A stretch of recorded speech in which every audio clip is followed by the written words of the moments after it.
Derivatives trading involves substantial risk of loss and is not suitable for all investors. Past performance is not necessarily indicative of future results. So stressful when the world's on fire. Good God. I can't look at this, guys. Like, my strategy is you buy it and you hope that you got a good spot. Yeah, but we all think you're crazy. You don't fight this. No way. The markets are freaking out and you don't think that anything is wrong? Come back tomorrow and I'll lose it all. Should be fun. Good morning, everybody. Oh, hey, you know what? I need the music. I know I was forgetting something. I was like, I'm not ready for it to start yet. What am I missing? I need the music.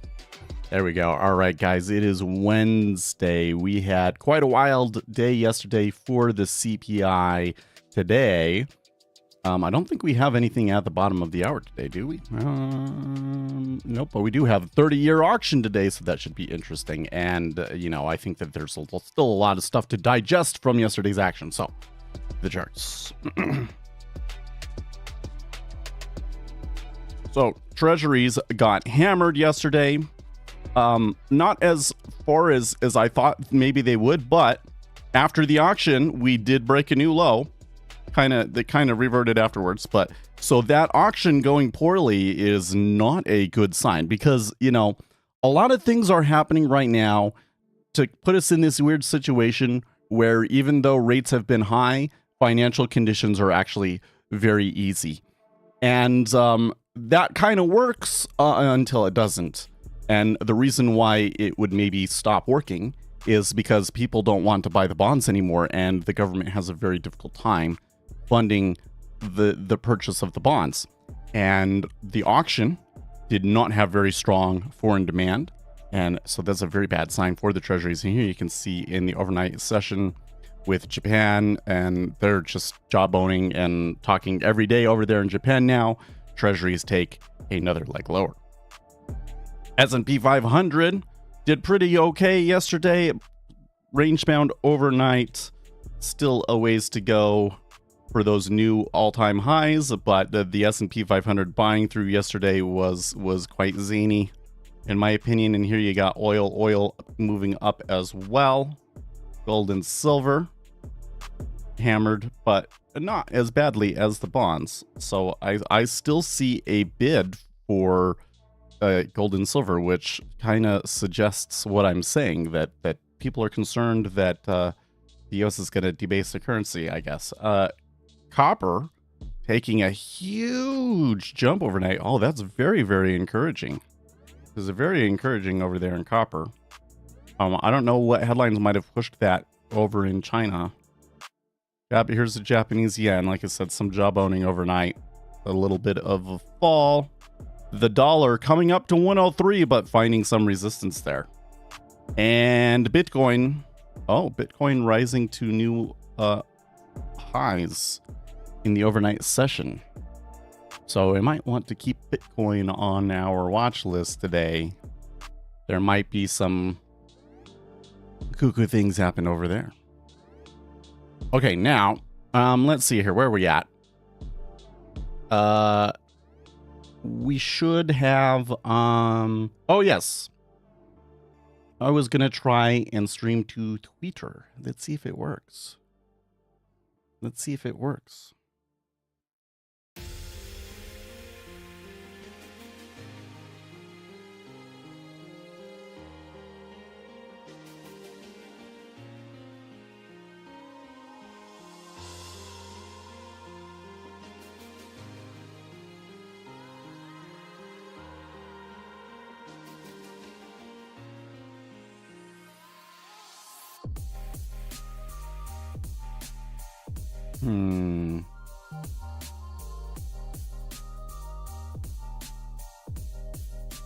Okay, it is going.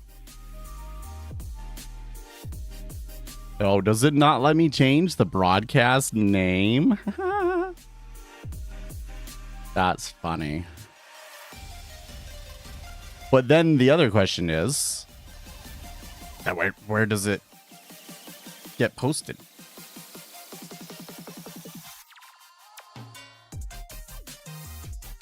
Oh, there it is. It says I'm hosting. Well, I'll keep this over here and see if if it even sends it to anybody. I'm not even going to give you the links to it this time. Let's see what happens. Yeah, Alligator saying in Discord free fall, like the treasuries, well, since the open, it's kind of calmed down a little bit, but going into the open, they were pushing down really hard.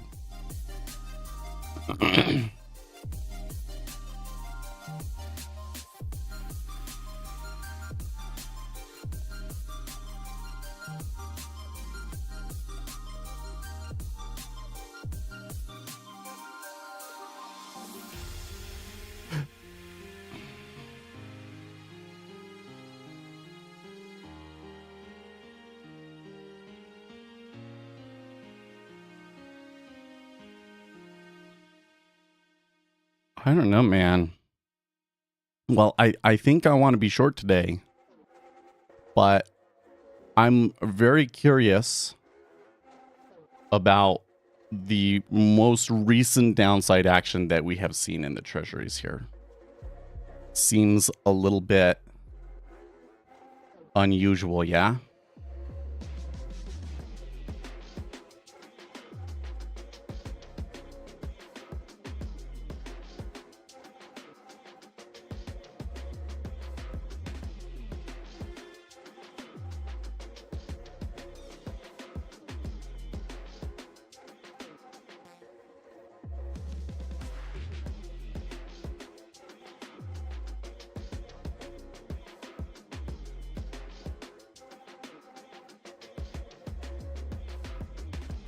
I'm really curious to see if Twitter is like actively promoting video or not, because I was seeing Elon Musk say something that like 50% of the users were watching a video or something like that. I was like, oh, what? And you know, I'm not a huge fan of TikTok and Reddit right now. It seems to me like there is very aggressive foreign influence campaigns from the Chinese going on TikTok and Reddit to try and convince everybody that capitalism is falling apart and that everything in the world sucks. So then you got YouTube, but YouTube is long form content, and YouTube has just become so vapid that So is Twitter a place where that can maybe fill the gap? I think that they'd be the best position to do it. But are they actually pushing in that direction? I'm not convinced that they are. I'm going to bet that nobody finds the stream. Oh, wait. Actually, we do have 2 viewers on Twitter. So if you're watching it on Twitter, say hi. Anyways, one thing I also need to point out here in the treasuries is that there was an 8K iceberg at the top there, and they did not bust that. So seeing such a large iceberg so early is kind of an ominous sign, don't you think? Can you show us in the book the short orders on the S&P 500 and tell us the key points of control? So I'm not exactly sure what you mean to say, or what you want me to show you exactly when you say the short orders on the S&P 500 and what are the key points of control. So, I mean, I can show you the volume profile levels and so forth. I don't think that they are that useful, but let's go over and look at it anyways. So here is the volume profile on the S&P 500. So the thing that you're going to find with the SPOOs is that the point of control almost always ends up being at the close. With the way that your regular chart is set up, the majority of the volume occurs at the close, and that's what you're going to see. It's the open and the close. So there actually was an interesting point. So the close was 42.40, let's say. We're slightly below that. I find this area between 52.30 and 20, let's say 25, a little bit more interesting because we folded back on ourselves a couple of times there, and so there was a decent amount of volume that traded there. And then there's kind of this gap down to 52.60, right? So like around 52, let's say 52.05. I'm gonna kind of round it to a round number. You've got the value area low. So if there was a spot that would act significantly on the volume profile, I think it would be down there. In the meantime, though, we're in a range-bound day in the S&P 500. Now, it is a Wednesday. Wednesday and Thursday tend to be the highest activity days of the week. So, and given that the treasuries are showing big icebergs here right out the gates, could see some stuff happen today. We could see some stuff happen today. I'm really tempted to get involved here in the treasuries, but what I'm seeing over here says no, don't do it. So I'm gonna try and justify myself here so that when it goes down, I can be like, well, I did what I did. But so when we're looking at the treasuries, the bottom down here, these are the three charts I look at: 30, 10, 5. Okay. These are the spreads. And what are we seeing this morning? Some pretty aggressive steepening again. Up is steep, down is flat. So we are again in a bear steepener. But what is the volume doing at the moment? Well, in the 10-year, the volume is we're kind of getting some backwash here in the 10-year. The 30 and the 5, well, the 5 is a little bit iffy. It kind of went flat, and now there's a little bit of renewed selling there. Okay, but the 30 just keeps selling. So the 30 is telling me to sell, but the 10-year is kind of not. And then on top of that, if I zoom in here a little bit in the treasury, right? It's signs of a liquidity hole. Like we're getting stuck. The open came and we're getting stuck. So that kind of suggests to me an area that they might stay for a while. So that does not really suggest a trade for me. If I was going to take a trade, I think I would like to be closer to like where Octavius is at 111 even or above. So perhaps there is a good short here, but I don't think that I can position myself for it very well at the moment.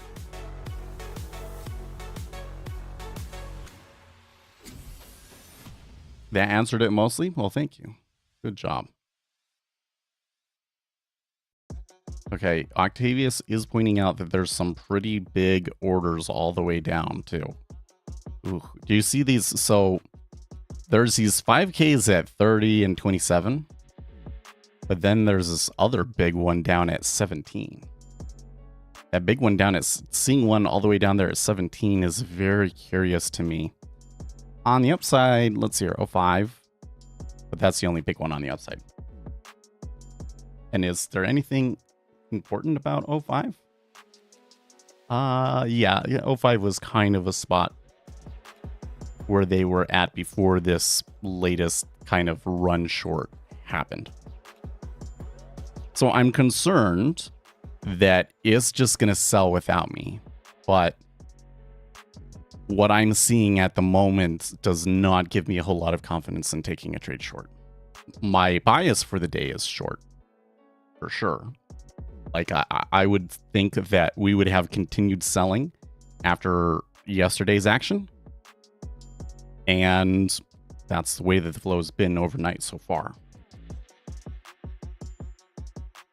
Overall, if we're having like an operation twist and all of that sort of stuff, then I would expect that the auctions for the longer end of the curve would struggle more.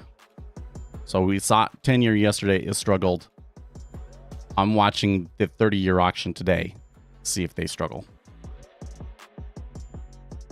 So that's kind of where I'm at right now.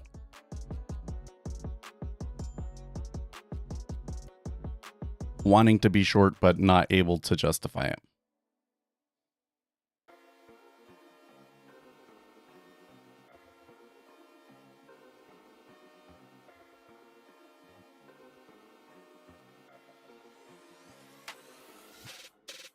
So yesterday I set up, like a broadcast in Twitter, and like you can create broadcasts for the next year or whatever the deal is. And I did that, but I don't remember it asking me for a name.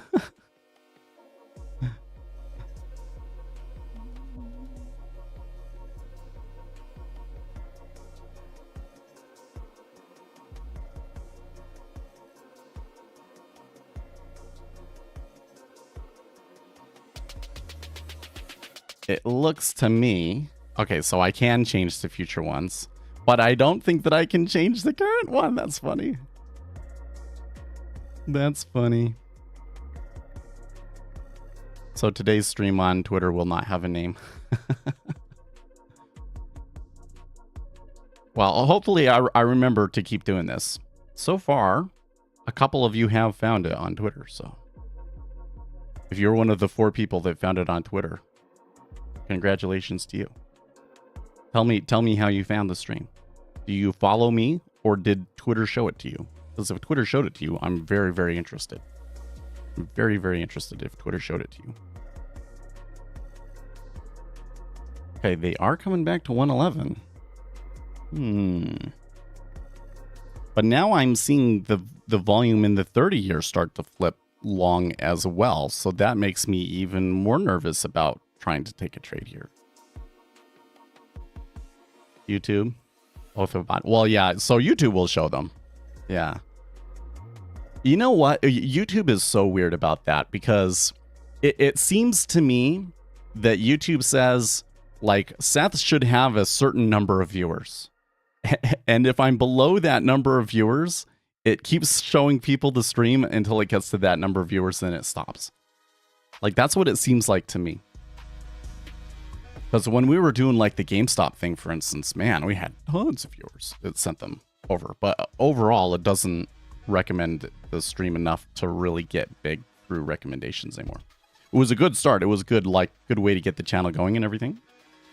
But like, if I really wanted to grow the stream, which I want to make it available to people and everything, but I don't want to grow and be like, like have the largest stream or whatever. I'm more interested in reaching the right people. You know what I mean?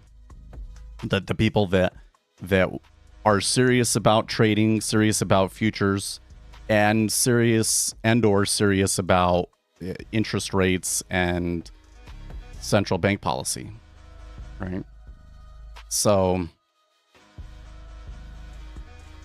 it's kind of like will Twitter be a good tool to do that?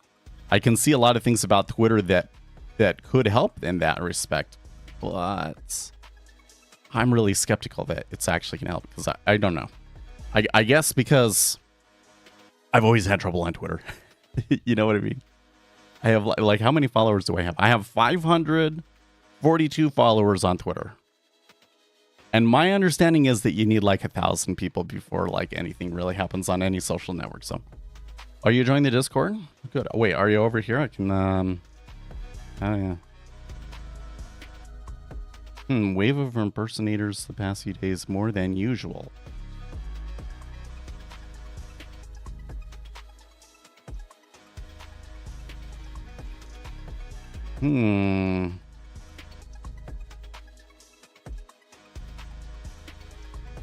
It looks like there's just a lot more people joining.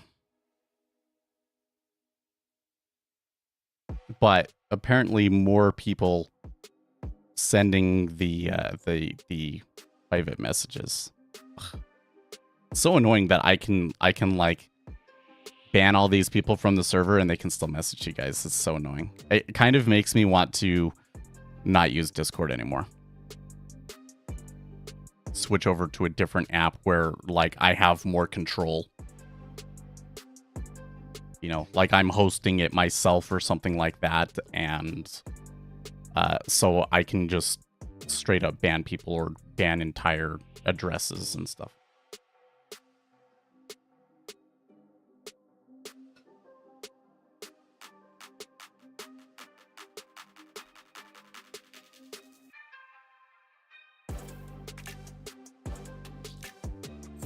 I don't know if that would help or not, but it's worth trying, I suppose.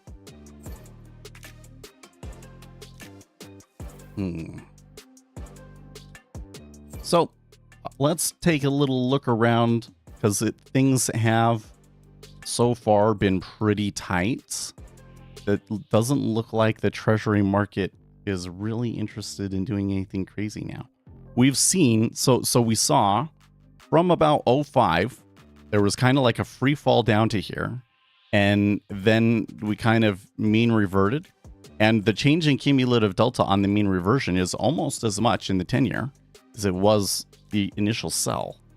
So,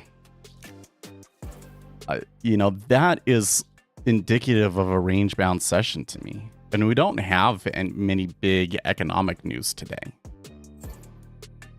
30-year auction, though. I shouldn't dismiss it too much, though, because again, we did see some pretty big icebergs right out the open. That suggests to me that there are big players out there at work today. So anyways, let's come down and see if there's anything interesting on Twitter.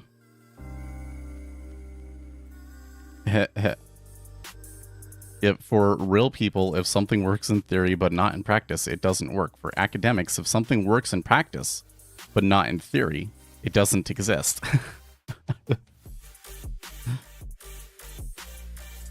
Well, if something works in practice, how do you prove that works? There's all these edge cases where it's really hard to prove something works, but like you can clearly see that people have made money off of it. For instance, like hedge funds and stuff. Which news coming up next are you waiting for? Well, so there is a 30-year auction later today. So that's the thing that I'm saying, like, okay, there's definitely going to be activity for that. But I don't have any major economic news on my calendar other than like the gasoline inventories. I could check another calendar here.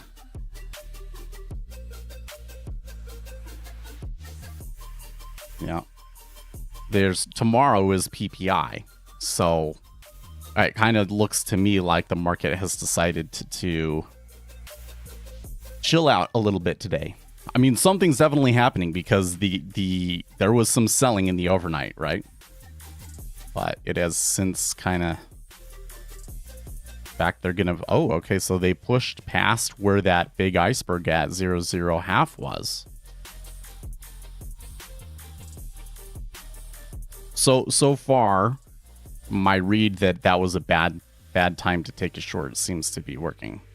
Now, again, if we had gotten 111 even, I wouldn't be sweating too hard, but clearly me trying to take a trade below that would have been bad.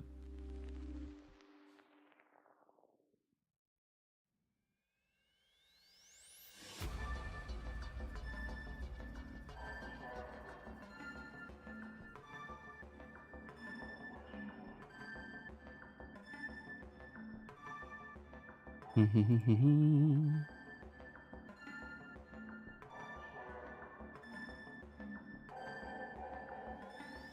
then after I'm done doing that, we should take a look at the markets as stocks, see which stocks are doing interesting things.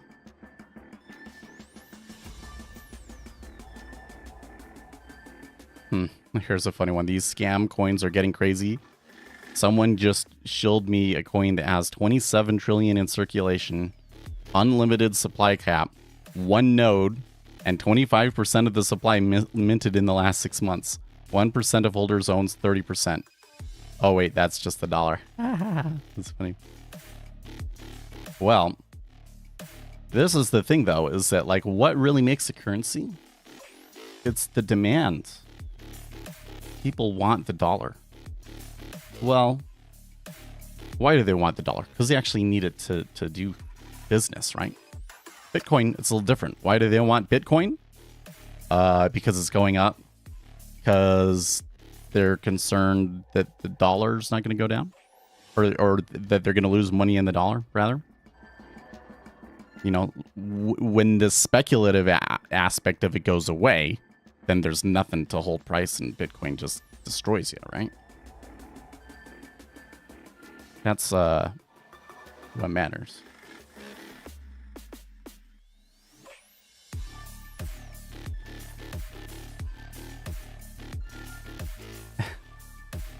What the heck? Elon Musk these days. Sharing a Pepe meme saying the First Amendment is for sharing memes with friends and the Second Amendment is for when they try and stop me from sharing memes with friends. What? That's going to trigger some people, I think. When was that? 9 hours ago? Some people on the far left are going to be like really upset about that one. They're going to start calling him a white nationalist and crazy stuff like that.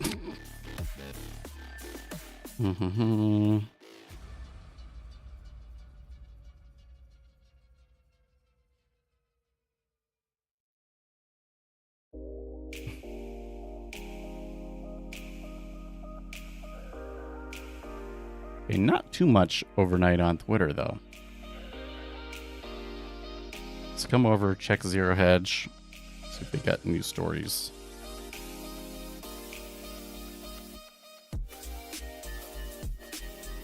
House to vote on bill that could ban TikTok, but is it a Trojan horse? Probably. I think I know what it's going to say, but you want to read this story? All right. This week, the House will hold a vote on a bipartisan bill that would prevent the social media app TikTok from appearing in app stores unless it's able to be fully divested from Chinese-owned parent company ByteDance. Following a unanimous vote on March 7th, the Protecting Americans from Foreign Adversary Control Applications Act advanced from the House Committee on Energy and Commerce and will now receive a full vote on Wednesday around 10 a.m. Oh, okay. So, well, we're still here. What is that? The PAFACAA.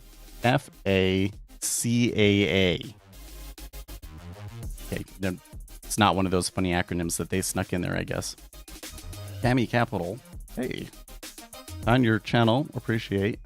Oh yeah. You know, the interview with Gary Norton was really good. You know, it's really interesting that finance really has like its own culture, and so when you see people that came from the industry, like Gary, if you know what to look for, it's like immediately apparent. And there's not very many like Gary anymore that, you know, like doing arbitrage and market making kinds of strategies by hand. So I find that he has really, really valuable insight because of that. You know, you want, it's not like the full picture, of course, because, you know, you'd want to see somebody from the bank. I kind of saw the tech bank side.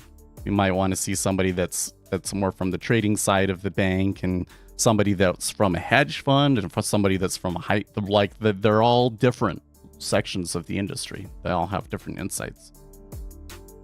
One of the mistakes that people make is, oh, they were in the finance industry, so they understand the whole industry, and probably they don't.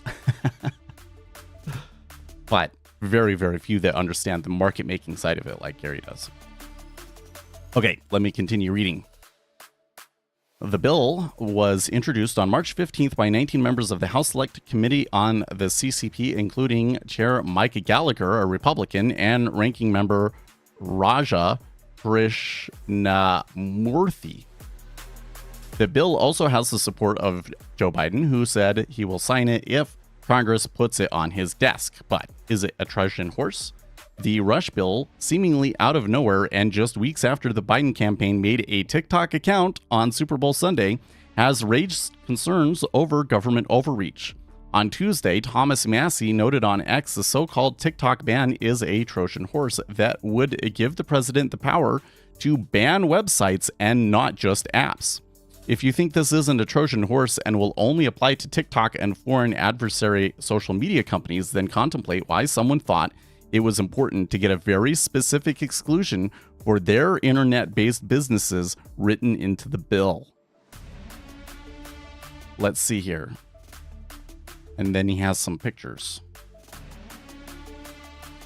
Foreign adversary controlled application. The term foreign adversary controlled application means a website, desktop application, mobile application, or augmented or immersive technology application that is operated directly or indirectly by a foreign adversary.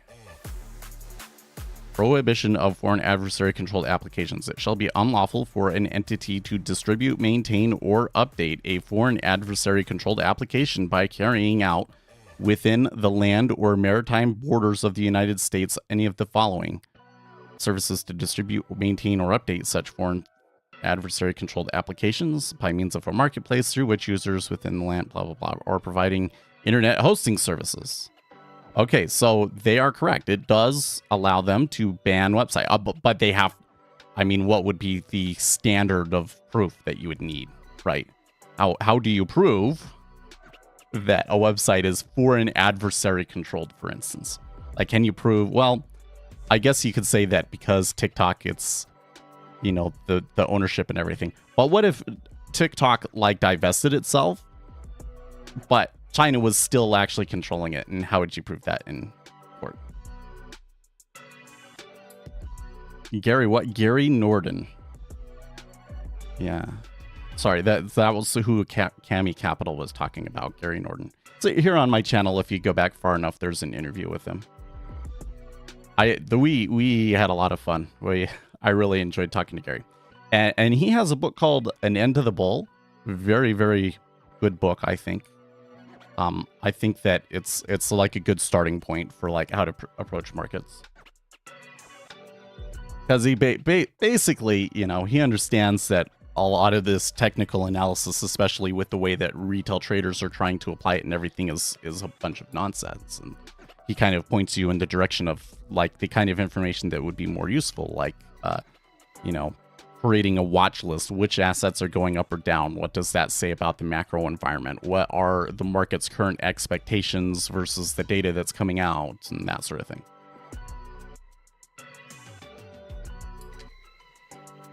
Okay, expanding on this was the Federalist's Sean Davis, who wrote in a lengthy post on X, here's what's actually going on with the TikTok fight right now. Deep state toadies are taking advantage of anti-China sentiment to transfer TikTok's surveillance apparatus from China's evil surveillance state to the U.S. government's evil surveillance state.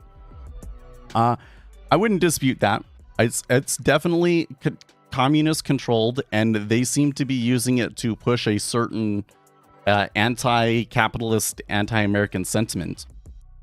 How would that change if it came over to the U.S.? I don't know. We'll see.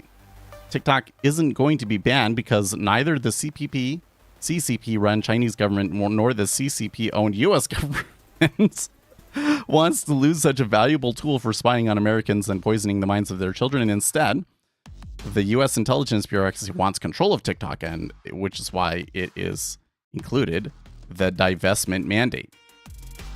Only a handful of U.S. companies are capable of buying and managing TikTok, and they already function as appendages. I don't know if I really want to finish reading this because I just despise the guy's language, but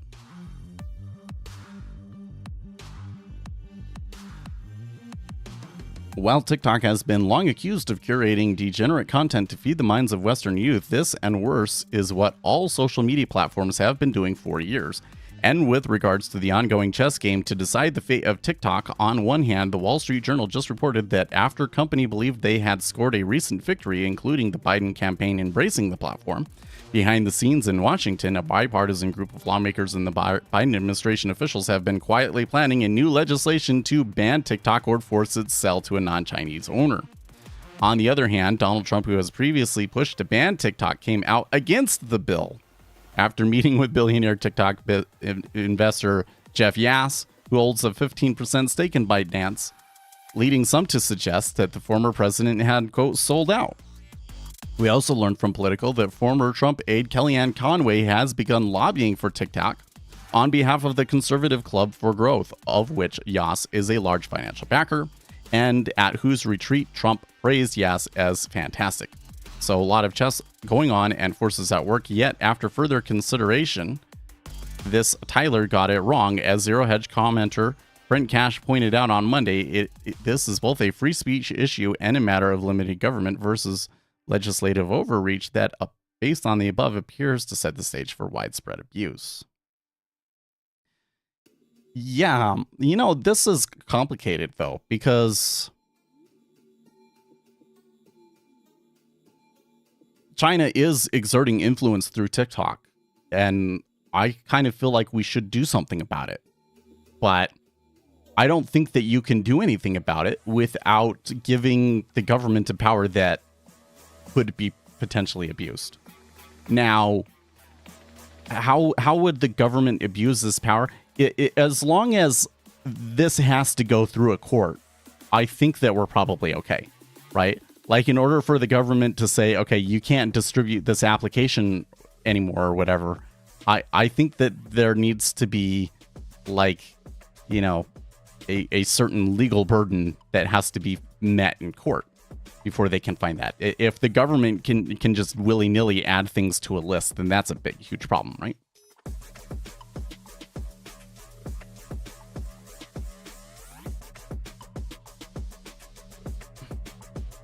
Still, it's interesting to me because when this happened before, I kind of felt like that a lot of it was like saber rattling to try and force something to happen.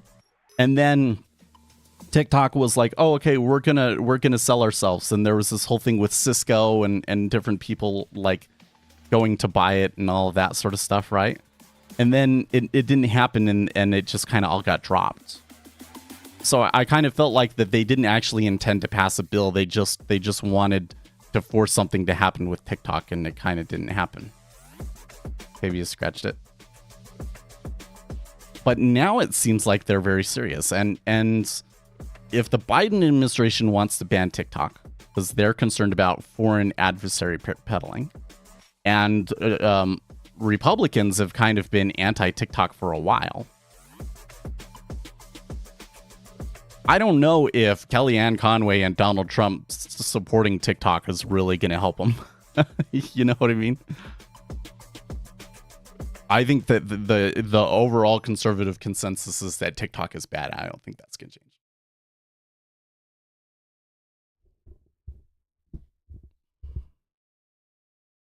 But it's curious to me that it could be passing, that they're going to be voting on it essentially in an hour.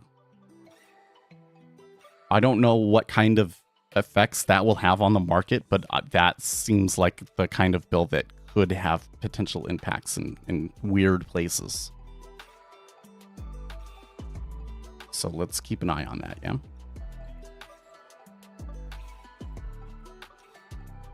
Coming back.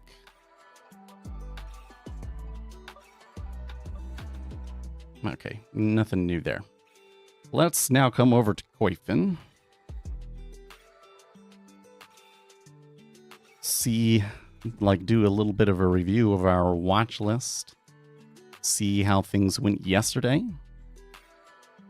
Okay, rare earth element resources up 17% yesterday, but that's like a cent for them. So, but 20 cents is actually pretty good.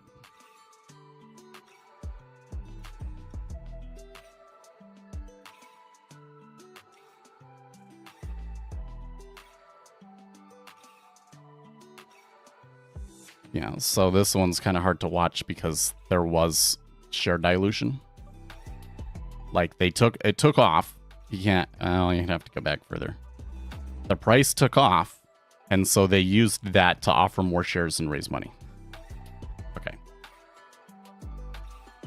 So there was a big down day here, and they're kind of popping back up. Gotcha. MicroStrategy continues to do well. GWAC still around 40.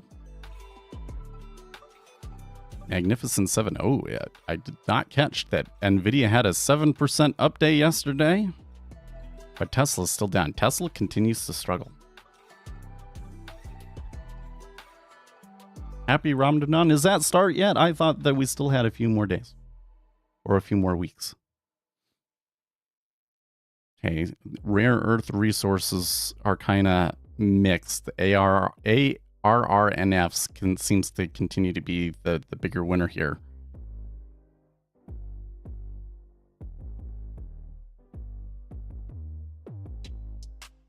That is within the range, though. Boomer stocks are kind of just meh, kind of quiet over there. Cameco Energy, 2.92%. New Scale. Kind of look them up again. I think that is also within the range, though. Oh no, the pretty good day yesterday overall. Still, this stock is crazy to me, man. You see that? That is crazy.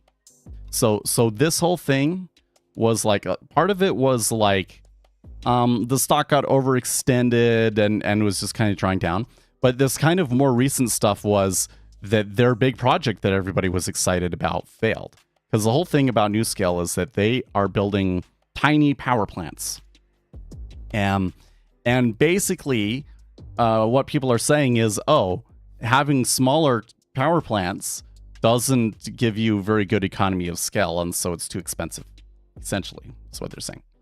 But now there's kind of been this renewed interest in nuclear and rare earth resources because there's like legislation coming and so forth. And so NewScale has just been rallying like crazy. And yesterday they had another pretty big update, although it was an inside candle.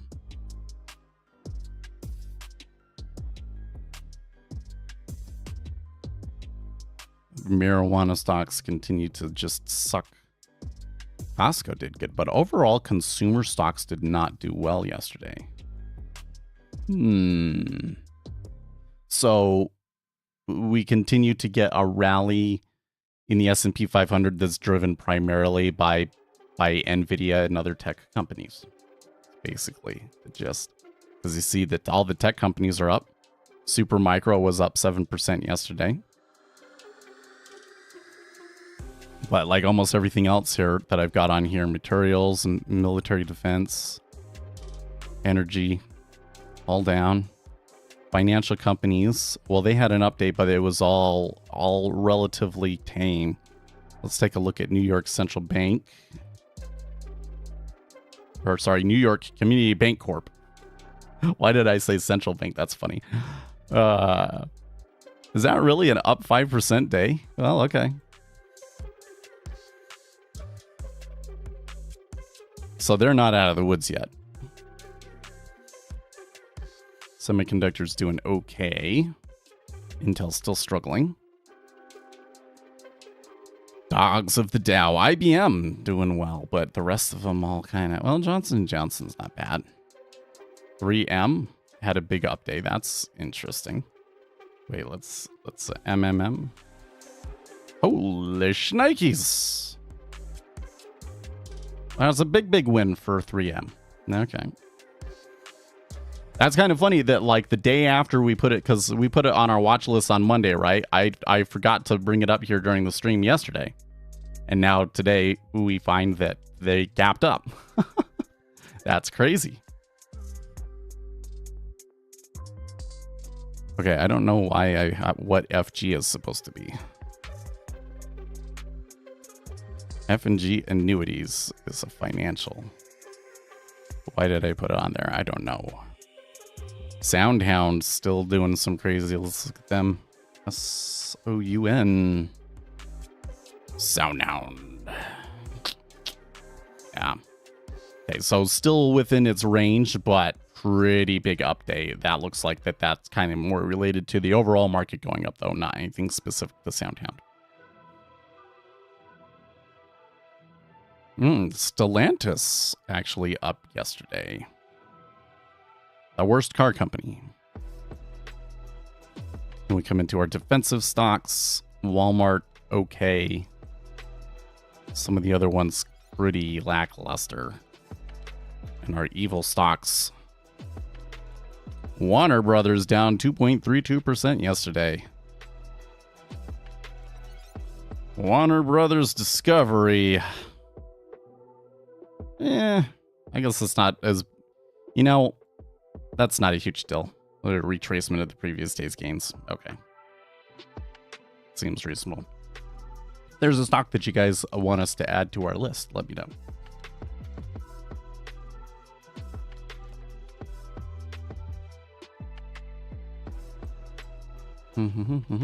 So I'm just going to minimize that for now. What do we got? We got about 17 minutes until the S&P 500 opens up. So far, the action in the treasuries appears to be a buy. So I don't know. Was it Japan and Europe was doing all of the selling, and now that the US is here, they want to buy or something like that?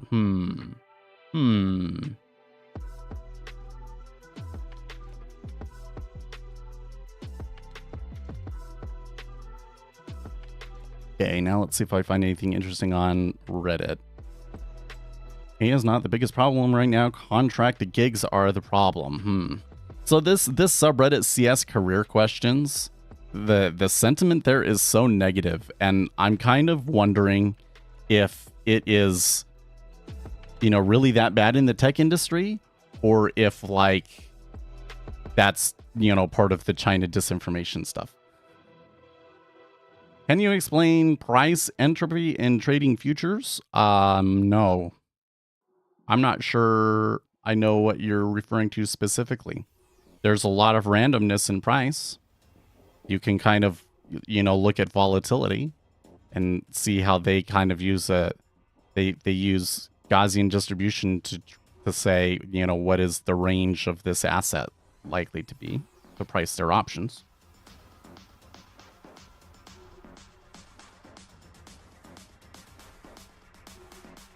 But, most movements in the markets are random, and I don't care about them, right? I'm interested in when there's a mispricing based on information that I have that doesn't seem to be getting priced into the asset at the time.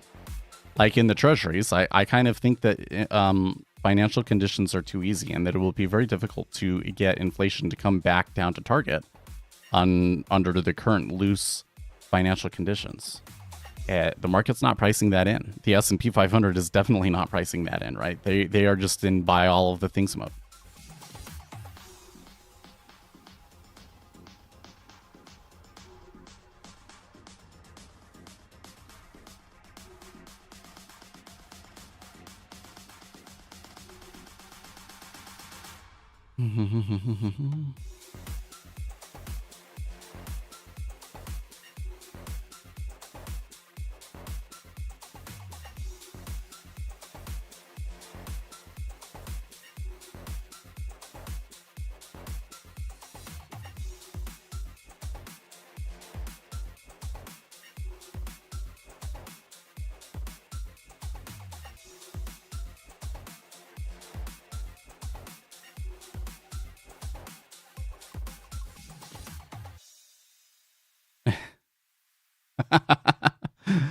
Here's a thread. I don't know why it showed me this one, but r/adulting. How the hell does one make it to 40 and not become bored with nearly everything in life?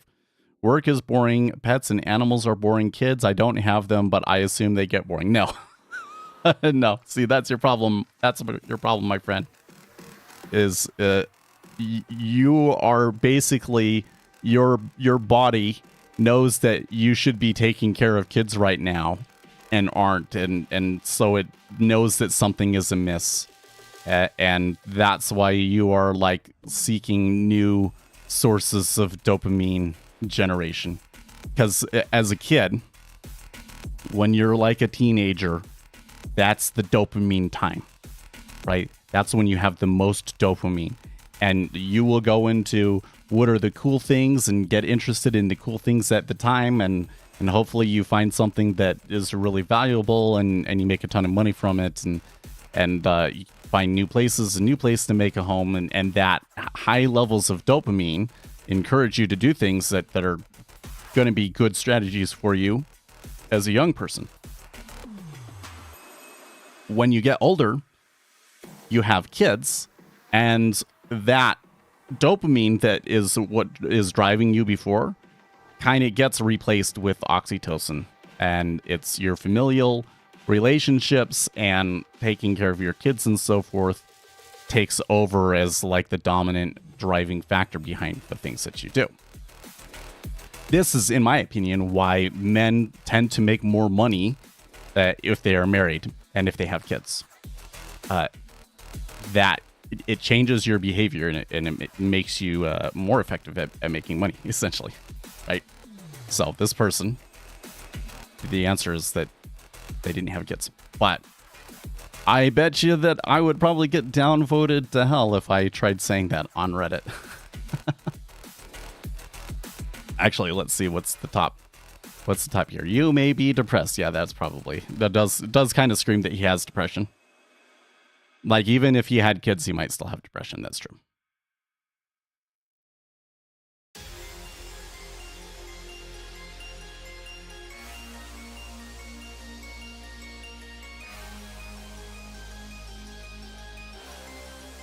My goodness, this subreddit is depressing.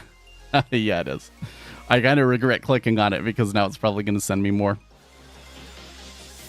$10 teases that more Republican resignations are coming. Oy. Oy.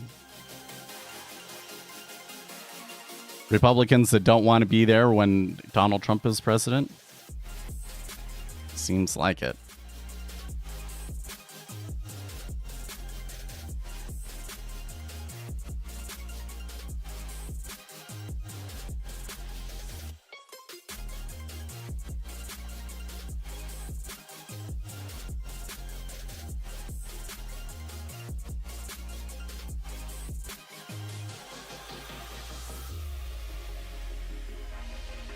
From Wall Street Bets, India accounted for 70% of all options in 2023, and 95% of those were only held for less than 30 minutes, with only 10% of them making money. Wowzer. Huh.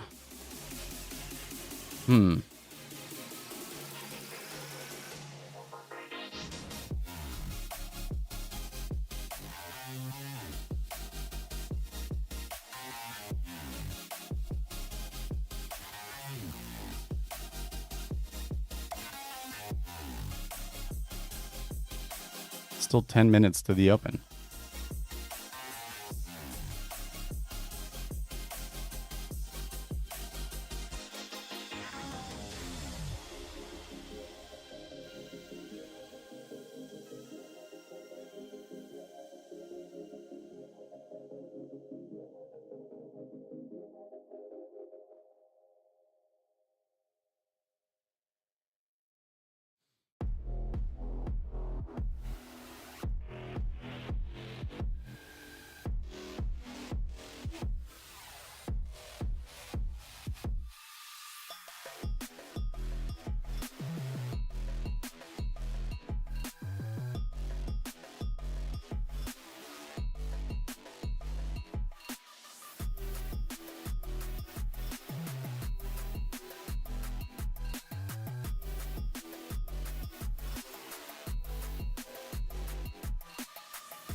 Movies ruined by romantic subplots. Well, that would definitely be The Hobbit.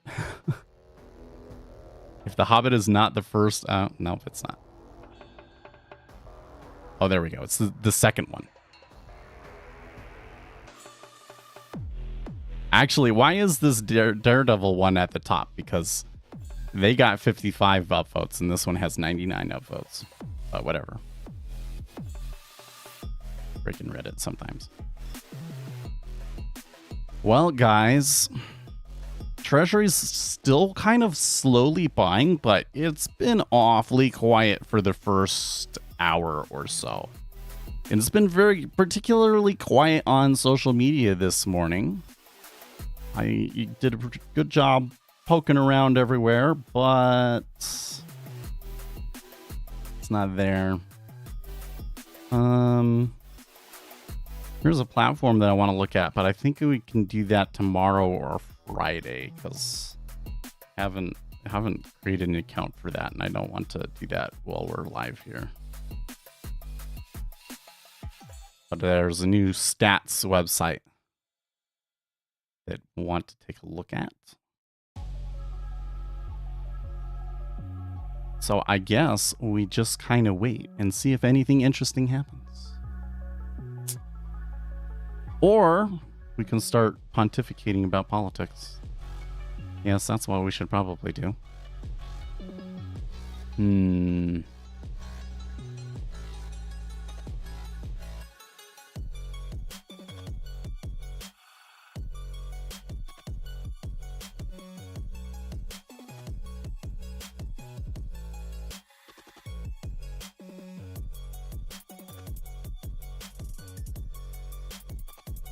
No, people are finding the stream on Twitter, though. Good morning, Twitter people. I'm looking here at myself on this one with the way that the encoding and stuff looks like on Twitter. It makes me look really tired. Sometimes the side does not. Maybe I didn't get enough sleep last night. I don't know. Helps if I look directly at the camera, right? When I'm looking over here, then I look like, ugh.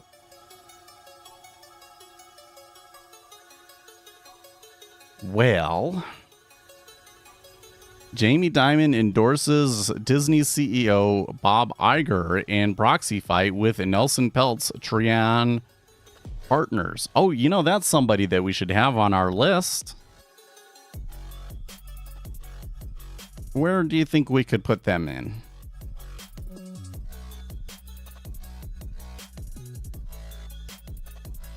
Should we put them in the evil companies? Is the Walt Disney Company.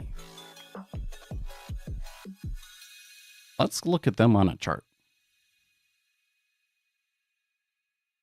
No. Well, there was a jump a couple of weeks ago in February.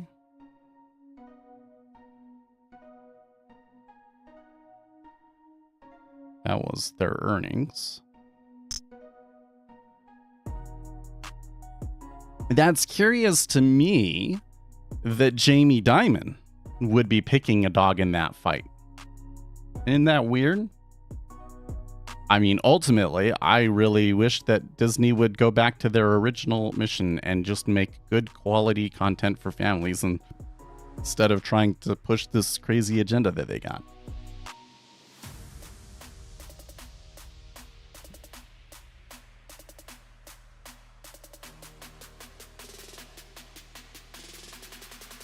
The FTC can reopen a Meta privacy case despite the $5 billion fine court rules.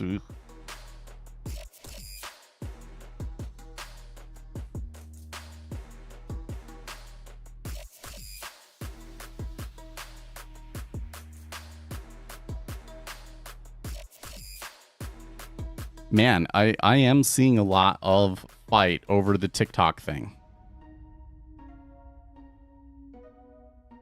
Mike Pence says TikTok is digital fentanyl and Congress and Biden must act before it is too late. It's pretty wild to have the people lining up on this, but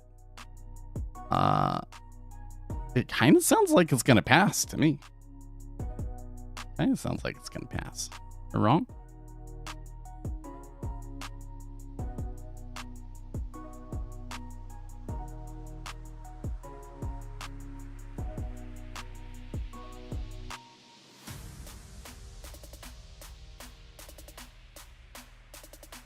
Russian President Vladimir Putin signaled that his country is prepared to use nuclear weapons to combat any threat to its sovereignty. What's new?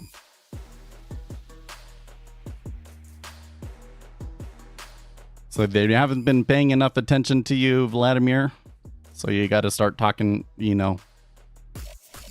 talking about nuclear holocaust again. There's another uptick into new. Okay, that's not new local high yet, but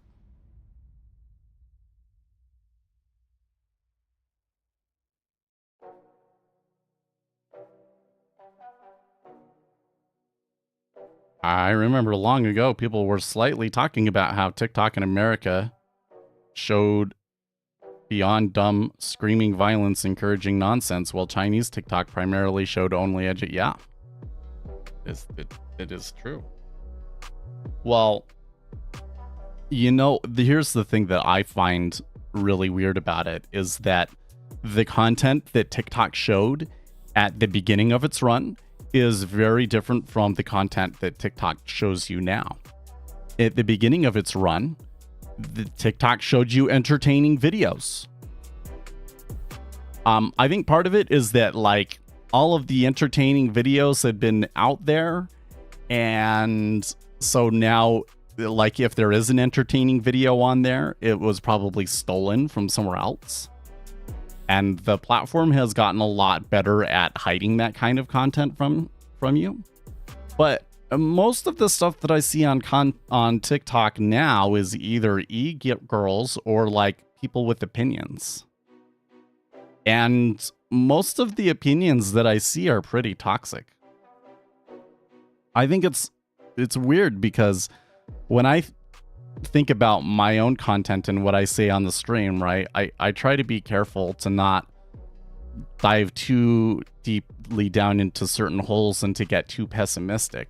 Obviously, when we talk about politics, we have to acknowledge the realities, and some of the realities out there aren't very pretty. But I always get kind of uneasy about all of that sort of stuff and how it could be affecting algorithms and things like that, right? But my channel is just downright optimistic compared to all of the stuff that TikTok pushes to me.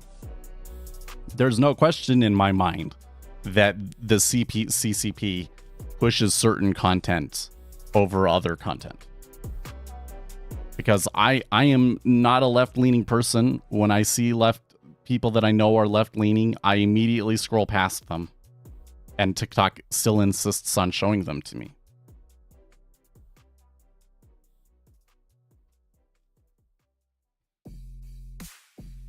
The US government can't control TikTok, lost Twitter, and they control Facebook. Well, I think that, okay, so the thing here is that the US government and other political actors, let's say, because there was people with ties to the Democrat Party and things like that were affecting what kind of content, was on Twitter. Some content being suppressed and so forth, right? It was absolutely the case that TikTok was suppressing conservative content and Republican and pro-Trump content. So Twitter, or X rather, I should call it X. Stop dead naming Twitter, right? X is trying to be more even-handed about it, okay? But make no mistake, if there was something like serious actually came up, some sort of piece of disinformation that the government deemed very important to address, I think that Twitter would probably, let's say, entertain them. Right?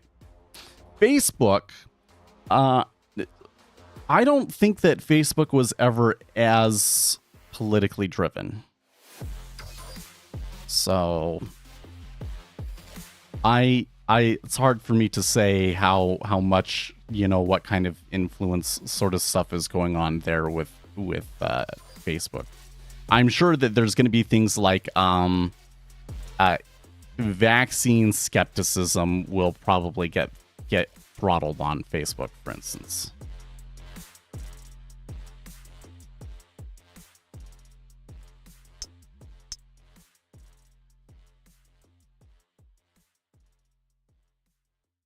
Now one of the funny things about TikTok too, where you're talking about that the Chinese TikTok primarily showed only educational stuff. Well, so TikTok introduced a new feed. If you're not aware, you can like scroll side to side. There's like the For You page, and there's the shop, and then there was your following. And now there is also a STEM field where it only shows you educational material. So they kind of took that criticism and said, "Oh, okay, let's make a feed that's like only educational stuff." But you know what? Like, here's the thing. If you just let the algorithms go crazy and you only show the stuff that like the algorithm likes the most, it sucks. It sucks. So like one of the things that comes up often in the live streaming community is like there isn't a good discoverability page for YouTube. They're all used to Twitch, where you go and you find the game that you want to view, and then you see creators underneath of that game, and you find creators that way. Say, "Oh, I'm playing this new game. Let's see who's playing it," and then you start watching them. That's kind of how people get discovered on Twitch, right? And so that's not a very good way to get discovered, but for some reason, all of the people in streaming, they want that on YouTube. Well, if you had that on YouTube, Pepper Peck would be the top of it every day. Okay, there is a 24/7 live stream of Pepper Pig that it basically dominates the live streaming on YouTube. They would always be at the top. And some of the other ones that are at the top, because you can make your own page like this, and I've done it. It would take me a little bit to get it up and going on here again, I think, but I've made a page like that to see, and like all of the top 20 are all like trash. Not things that any of you would be interested in viewing, right? So like that's the thing, is like there does have to be some level of curation of the content, right? But then the problem is that once you start curating the content, it's inevitable that somebody starts abusing that power. So I don't really think that there's a good solution.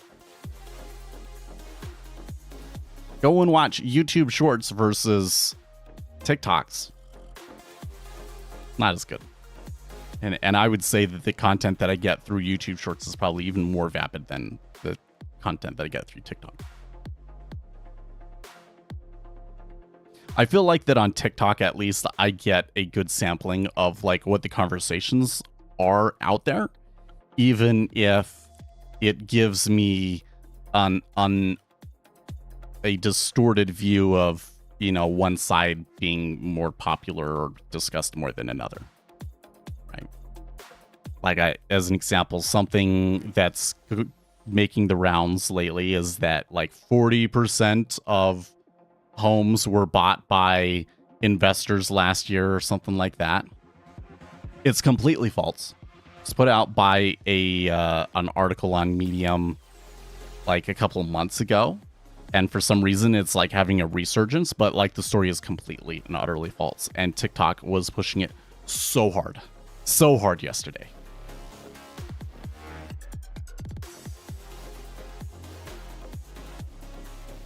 Okay, so the S&P 500 is opened here. A little bit of a sell on the open by about 4 or 5 points, but nothing too crazy or interesting. So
Another downtick there in the treasuries.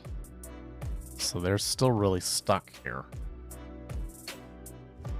That's very, very odd to me.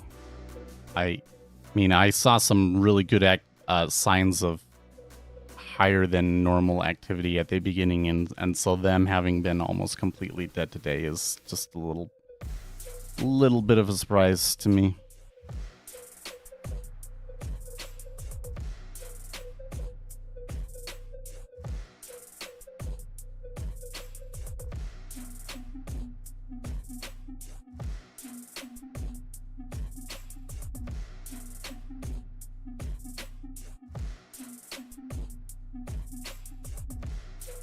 What do you got here, Octavius? Adidas posts first loss in 30 years and warns on US?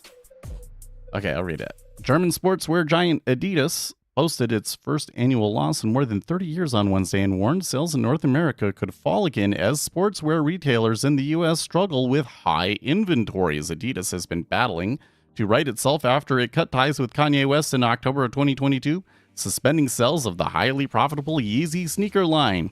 In CEO Warren Golden's first year in the role, he resumed sales of Yeezy sneakers to clear remaining stock while seeking to boost popular products like Samba and Gazelle shoes and improve relationships with retailers. Shares in Adidas have staged a recovery, outperforming Nike and Puma since he took over.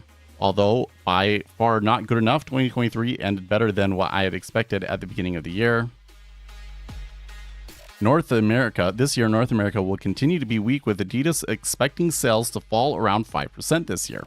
Lower demand and overstocked stores in the US have weighed on sportswear and apparel companies, and Adidas said sales in North America fell by 21% in the fourth quarter and 16% over the year.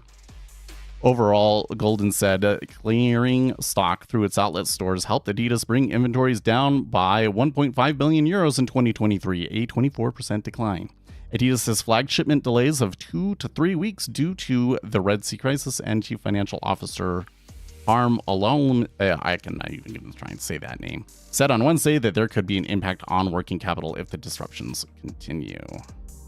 Wow, this story keeps going on, but I'm not going to read it all. I don't know. That one kind of seems like that the inventory is a really huge factor behind that, and that it's specific to that store and that segment as well. So I don't know if that tells us anything about the broader economy. But it is a curious thing to note.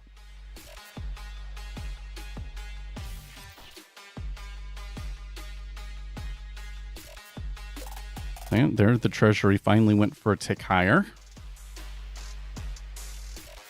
Kind of feel like sitting up straighter a little bit today. Lock my chair higher.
There is a subreddit called Conservative Cartoons. What?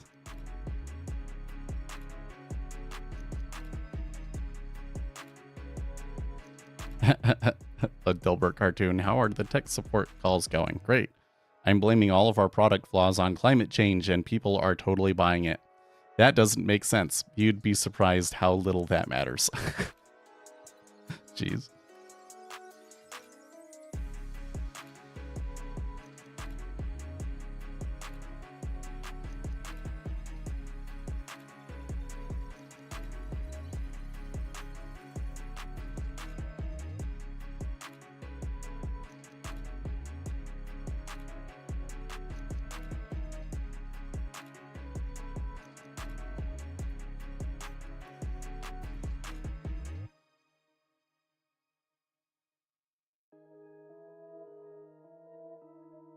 Uh-oh, when did this happen? Andrew Tate and brother Tristan can be extradited to the UK. Ukrainian court, Romanian court rules.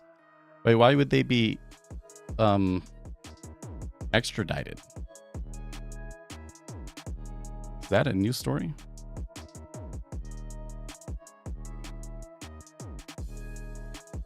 Let's see.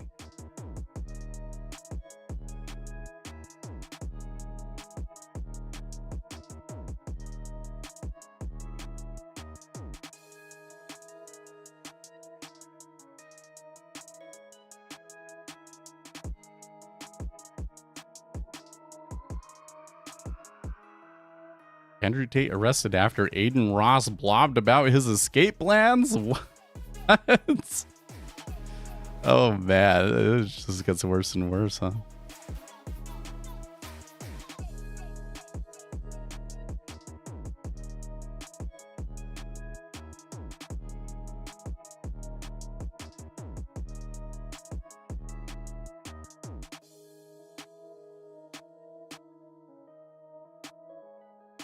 UK police investigate allegations of rape and human trafficking. Well, it sure seems to me like he's human trafficking, but I guess nobody cares anymore. I haven't heard that guy's name in a while. He like really, after his arrest, like really dropped off the earth, didn't he? I think that all of the social media platforms probably banned him.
There was a new high there, but they pulled back. You're getting pretty steady up-down trending action in the Treasury here.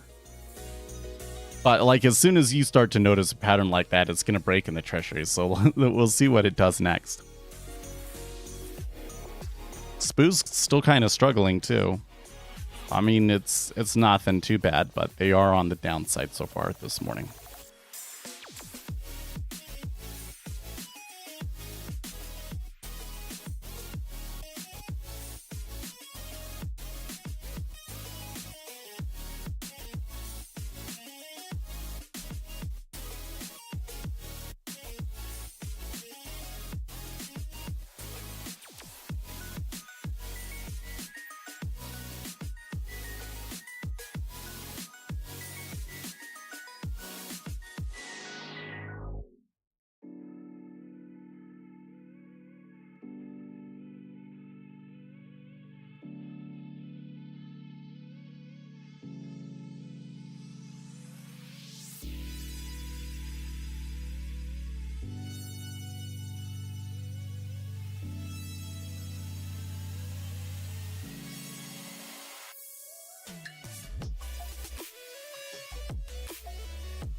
Let's recenter this.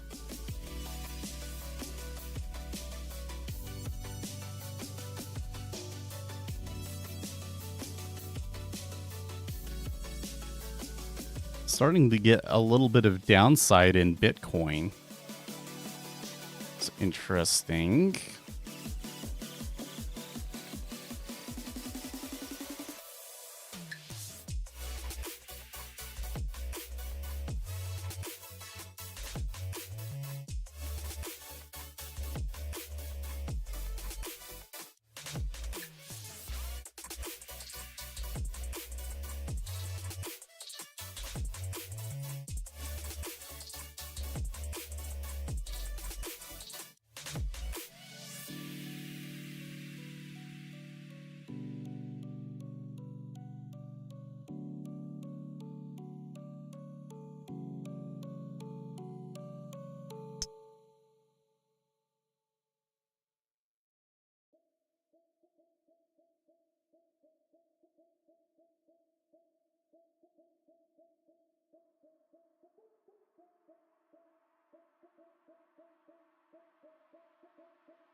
I am seeing more activity in the treasuries here for some reason.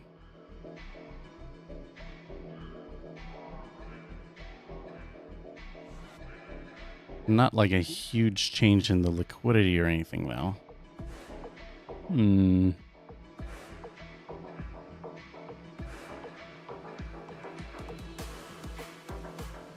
Oil seems to be on a good run this morning. So in about 10 minutes, we will get the oil inventories. So that should be really interesting. Quant trading, what is that? Well, quant trading essentially means using math and other quantitative methods as a significant part of your trading strategy. But it's actually really, really huge field because there's a bunch of different types of quantitative strategies. There's arbitrage strategies, there's momentum strategies, there are options pricing strategies, there are bond pricing strategies.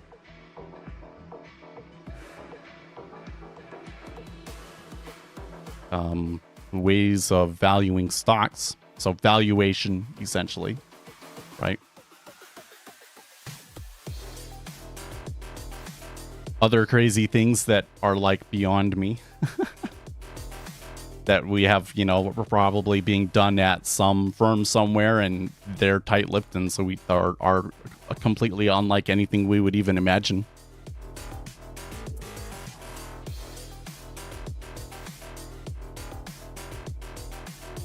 It really seems to me that the big story today is oil and copper. So I'm not sure what the shift was, but apparently things are looking better in China, I think. But that, I think, could be concerning because a part of the thing that's been going on is like the US has been doing pretty good, but China has not. And I think that China not doing so well has kind of held inflation at bay. But if we get into a period where you're seeing really strong growth in China again and things continue the way that they are in the United States, I think that that is likely to lead to inflation coming back. Yeah. Oh, you're right. It is at the bottom of the hour. That's correct. At 8:30. What's at the top of the hour then? Oh, yeah. They're going to vote on whether to ban TikTok. The House is going to vote on whether to ban TikTok. So I better keep the Twitter up. Man, why did Elon Musk rename Twitter? I don't think I'm ever going to stop calling it Twitter. You can call me a bigot all you want. It's Twitter, not X. I'll dead name it all day.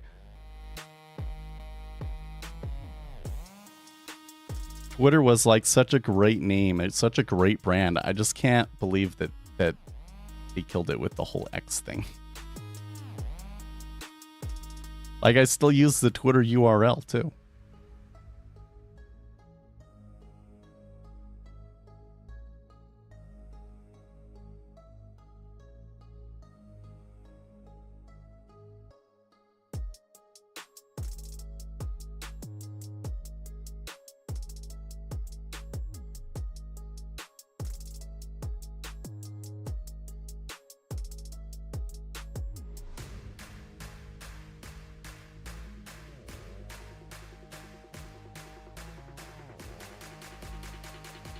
r/investing. Is it worth investing 300 euros a year as a miner? Absolutely. Any amount of money that you can invest is worth.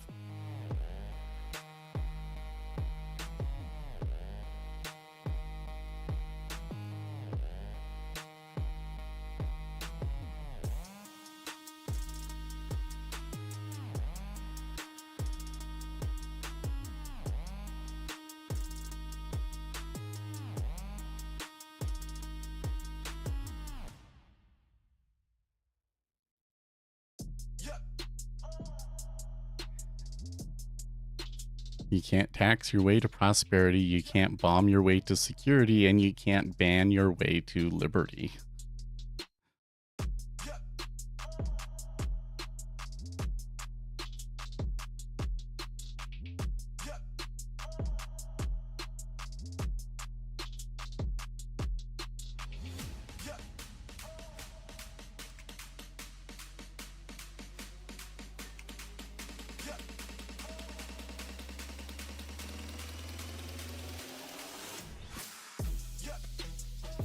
Now, here's a story on r/politics. Conservatives are warning about non-citizens voting. It's a myth with a long history. Okay, we'll read it. I'll read it.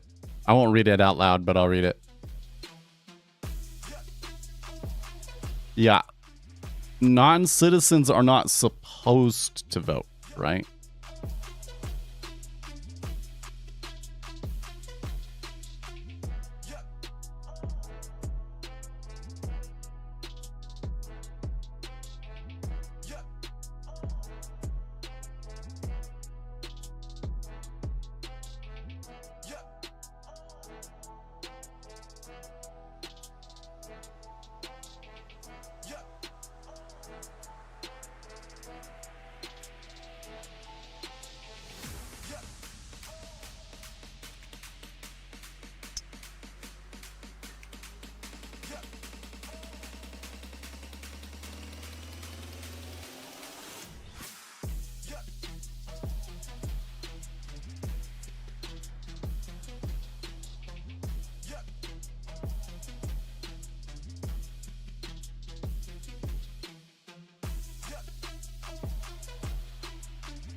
How's AI used in quant trading?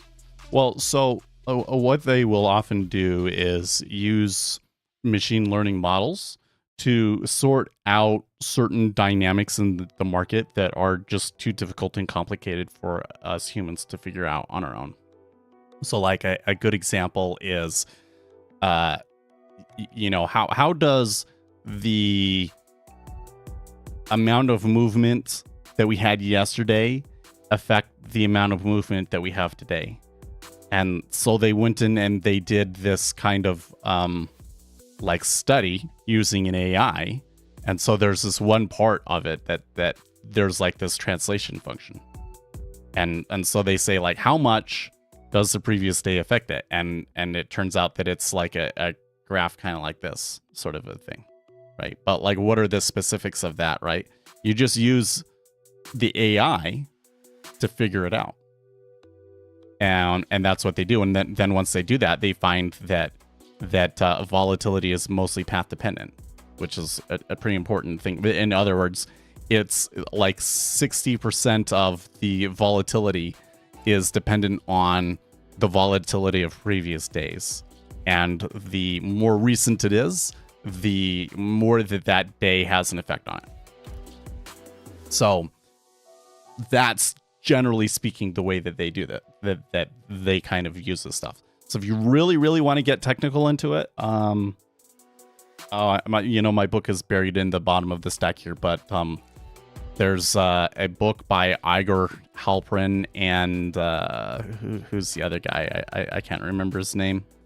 But about using AI essentially in finance and quantitative finance. Now, there's kind of there are certain things that you would think would work and people try to use, and then when they use them, like they don't result in successful strategies. So like what actually works is quite limited in the trading world. But there is some evidence that maybe somebody has found something where an LLM type of model has been useful, because Jane Street has been buying a bunch of GPUs for some reason. So apparently there has been some sort of a discovery or change in that. But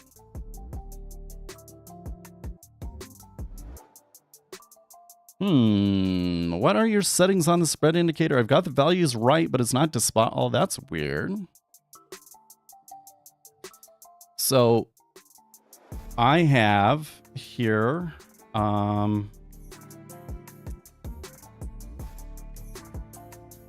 for the spread. So first of all, make sure that you have the latest version of the indicators, because there is a version 2, essentially.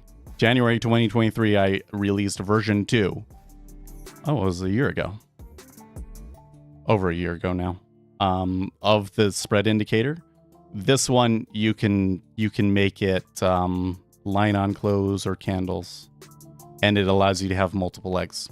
So I have 2 legs, ZT for the front month, ZN for the back month, and then for the front ratio I have 4, and the back ratio I have -1.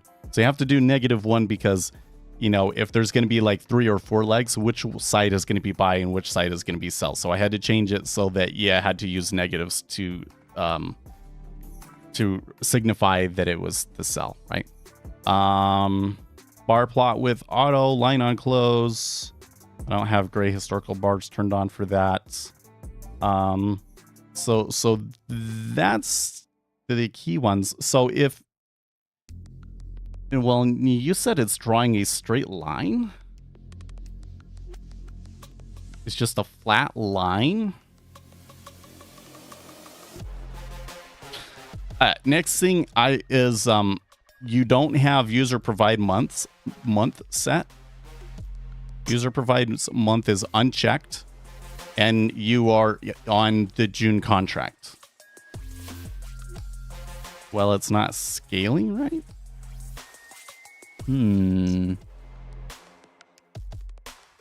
Is there a little F button you can push there? So like that, and then you can't really see the line. Push the F button. Or you can just try dragging on the scale to scale it like that.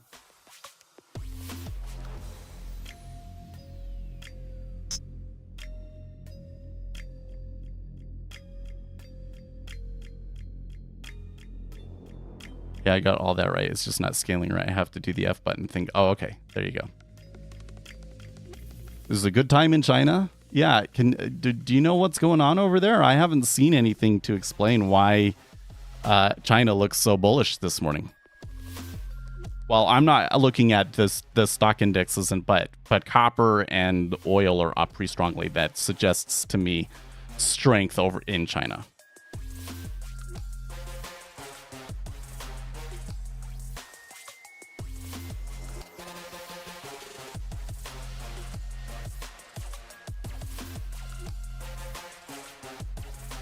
How do you track insider buying or selling? Well, so for an individual stock, there are tools that you can go and use. But you know what? I really like the tools Simply Wall Street. I'll sign in here with my Google account. So who should we look into? How about NewScale? Can you see? No. NUSC. Oh, SMR, that's right. SMR. Durr, I was completely wrong. Okay, so if you come down into here, there's one section that is ownership. And then it will tell you recent insider transactions. There hasn't been any insider transactions for a while. The most recent one was only 100 shares. But before that, there was a pretty big sell by Chris Colbert. Don't know who he is, but then you could go and you could look him up, right? Who is this guy? Let's see. Professional boxer.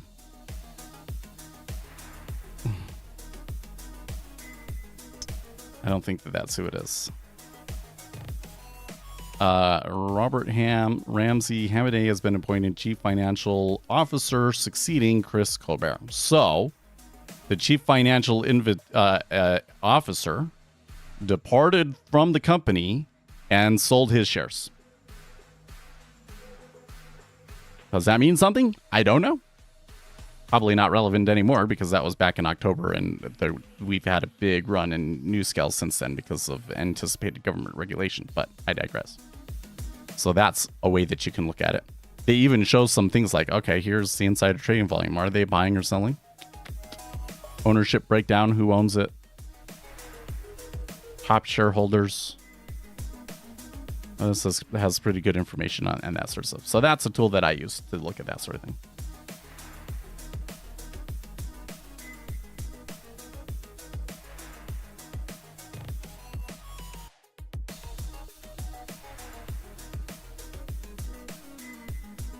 So Bitcoin was looking pretty bad, but it looks like they kind of have stopped the slide for now.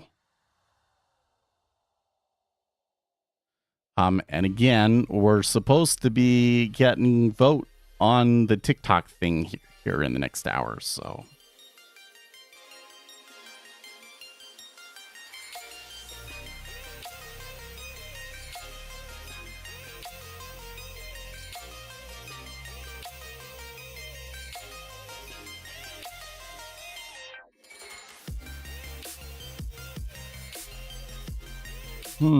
Nvidia shares extend declines, last down 3.3%.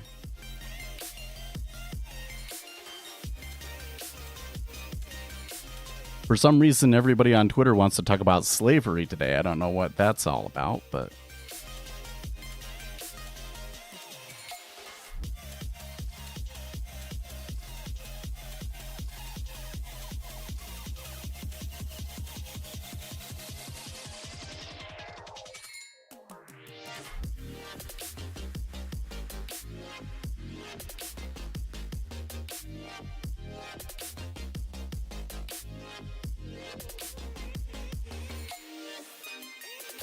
poking around Twitter and so forth, still looks kind of like pretty quiet.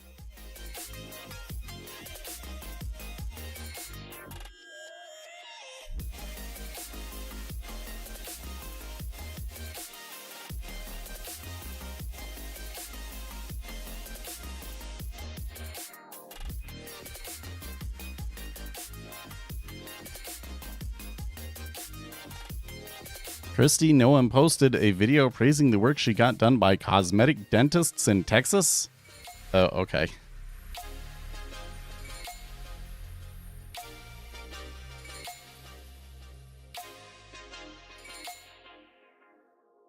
I think there's a high probability that Kristi Noem becomes the VP. High probability, I think. Is there a well? I don't really have very good betting markets for this anymore, but let's see what if Predicta has anything. Presidency. We don't have one.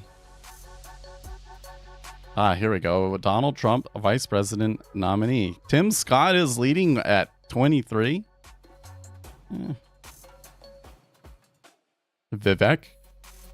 Vivek at 14.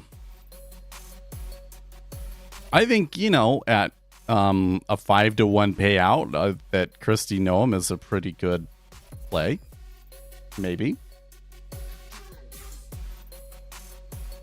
Could be worth $20 at least.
So there's this thread on r/politics that I left the tab open, or they're like, conservatives are warning about non-citizens voting.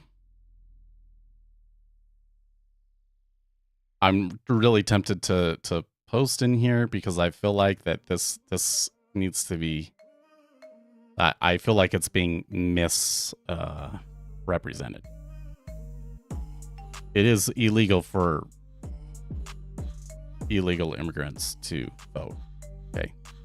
Nobody's saying that it became legal. I think that they're saying, I think it'd be more accurate to say non-citizens aren't supposed to vote. But what Republicans are saying is that there's not a whole lot to stop them.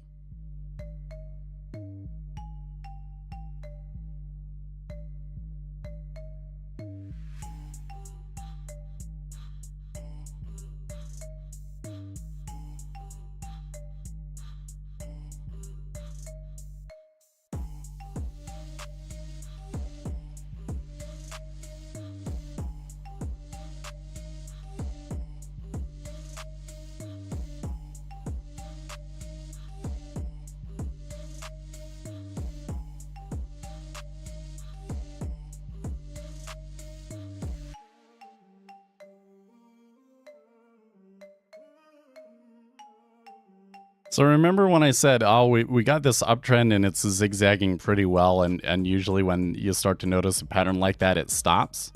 Well, since that time, the treasuries have just been flat for the last 20 minutes or so.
So you know what?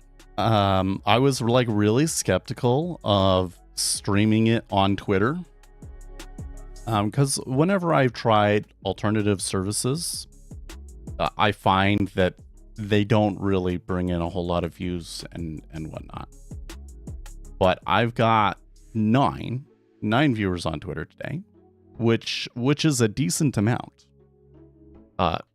Because normally it's like 2 or 3. Oh, Pink has off.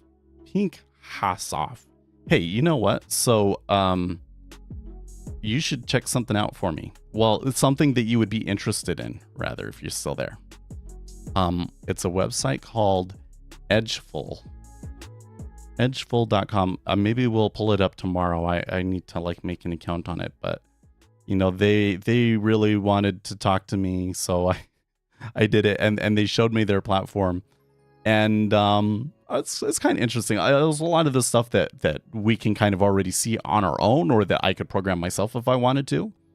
But they had like a pretty full-blown interface and plans for like even more complicated stuff. And it's things like stats on the markets, you know, like how many updates in a row. We've had 3 updates in a row. What is the chances that the next day is an update, and that sort of a thing. So, I know that you've done a lot with that, so I think you would be interested in that.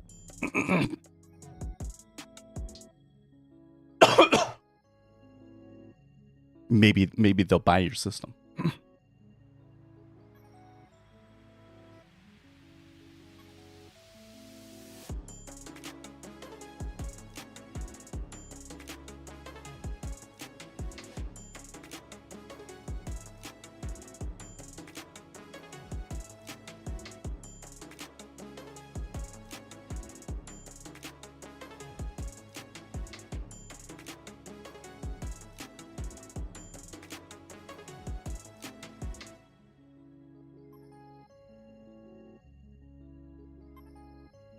What's the Twitter link? You're gonna have to go find it yourself, because I didn't want it to be like I posted it here so that you all went there, and so the people that were over there were all people that were just on this stream and love me so much that they want to help out or something like that. So it's there on Twitter. If you go onto Twitter, maybe you'll find it.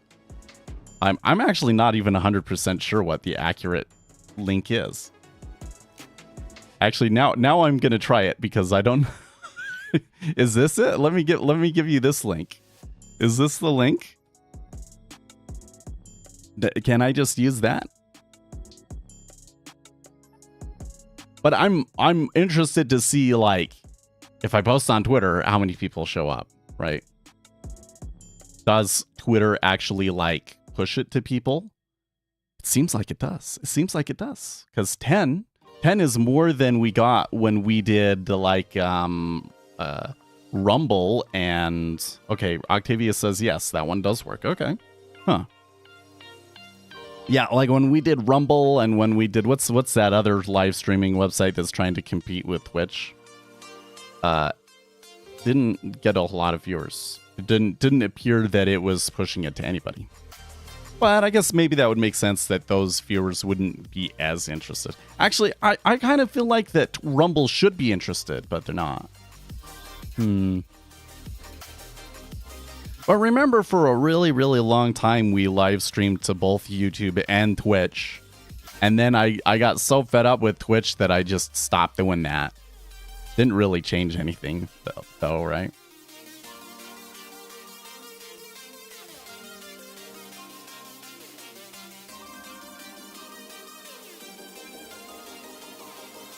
I guess I could go to Restream, see if they support them now. That was one of the things, was that before you had to get the advanced plan to be able to stream to some of these other places.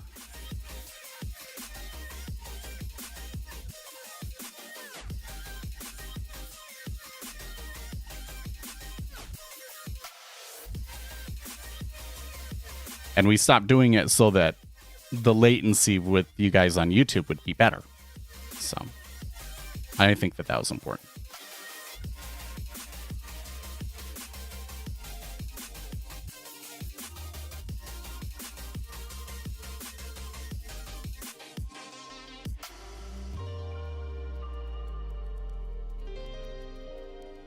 Oh, here we go. Edit destinations.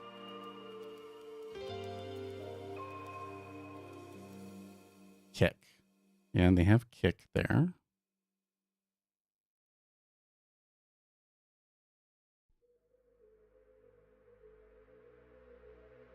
Doesn't look like they support Twitter/X yet. Oh wait, there it is. X.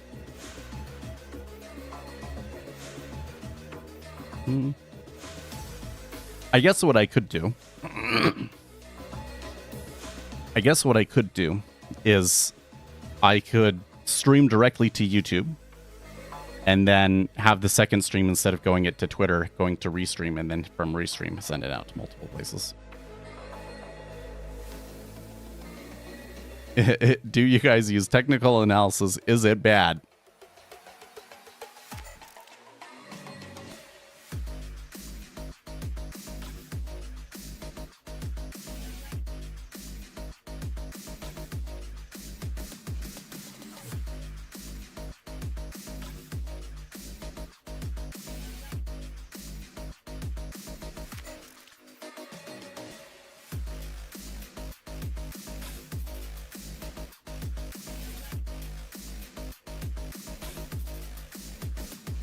Well, see, so now I've got 10 viewers.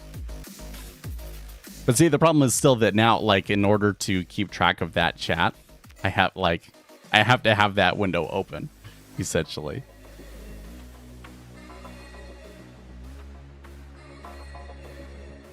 Also, when I'm on that page, there's no button to, like, pause it so that I'm not streaming it back to myself. So I don't like that either. Not that it matters, I'm sure my internet connection can handle it, but still.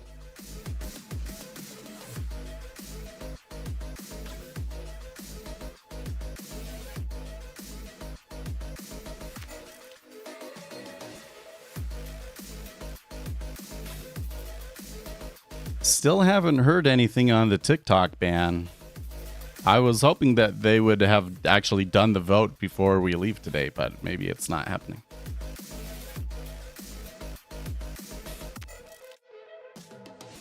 Elon Musk tweeting interesting discussion of how mind viruses are created and amplified. Did I almost call him Donald Trump? Good grief.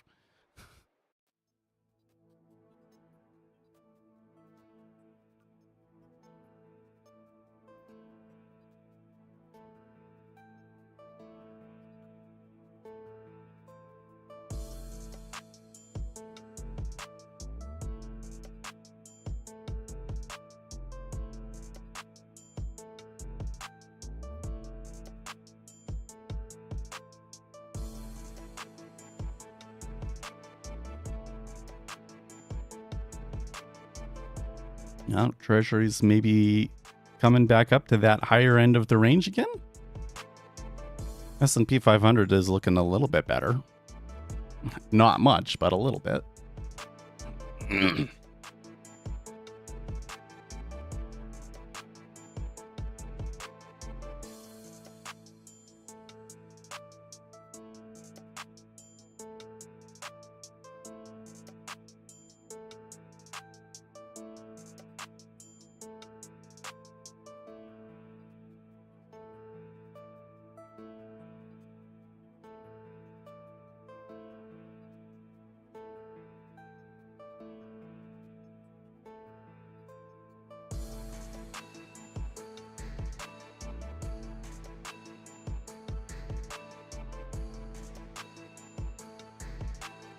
You going for the initial balance breakup play? That 0.5 is an interesting spot.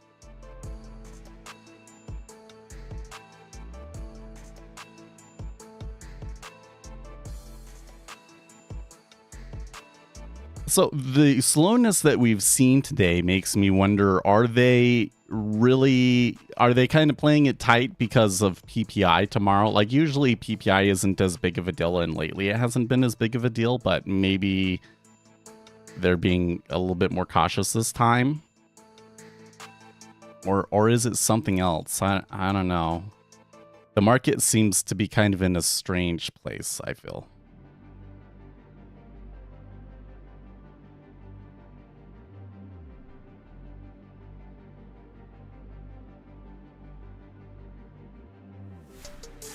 Just like,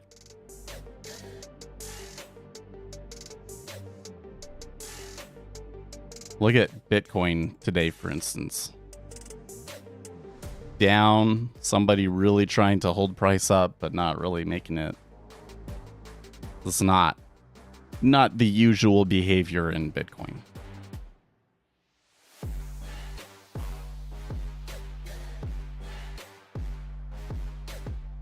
You've replaced ZB with TN? Really? Why? I feel like that ZB is still really important to see, especially because like the way that the cumulative deltas in ZB flow are often very, very different. And so without ZB, I have a hard time judging what's going on with the yield curve and accounting for that volume.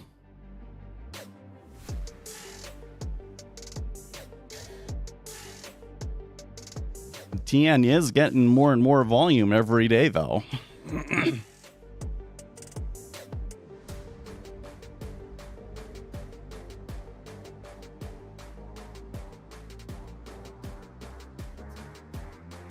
Breaking judge overseeing Georgia election interference case dismisses some charges against Trump.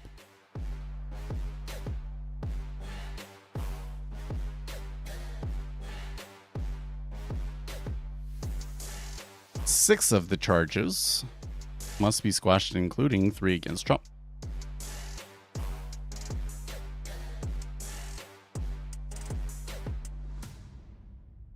The 6 charges in question have to do with soliciting elected officials to violate their oaths of office. Oh, really? Because those were the ones that, like, were playing the best in the media, so that actually probably is a big deal. ATR has been too low. I think that for a Wednesday, today's range has been too low. Oh, Micro XBT. I didn't know that you go live on XF. This is the first time. So I tried a month or two ago, but like the system wasn't completely working for some reason. But I tried it today and it seems to be working fine, and we have 11 viewers, which is a lot more than I expected to get on X. I thought that it would only be like 2 or 3.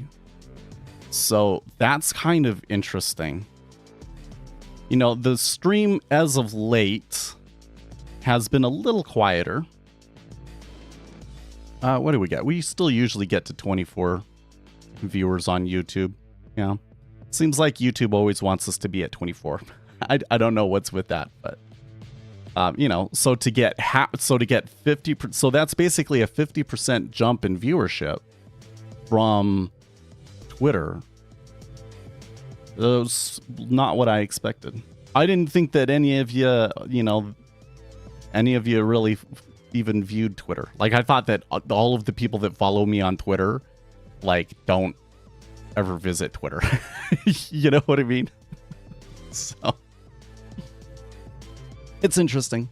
But it was also this whole thing that, so I haven't heard from anybody, but like, I want to know, is there anybody watching the stream on Twitter that does not follow me on Twitter? Is there some amount of discoverability involved where it is showing me to people that wouldn't otherwise see me because I'm doing it? Oh yeah, see, there's Uzi is posting it too. You want to read the actual story? Oh no, wait, I already read it. There's not a whole lot of information on here yet, but the 6 charges in question have to do with soliciting elected officials to violate their oaths of office. So I don't know what the remaining. Oh, that includes 2 charges related to the phone call Trump made to Georgia Secretary Brad Raffensperger. But I don't know what are the ones that remain.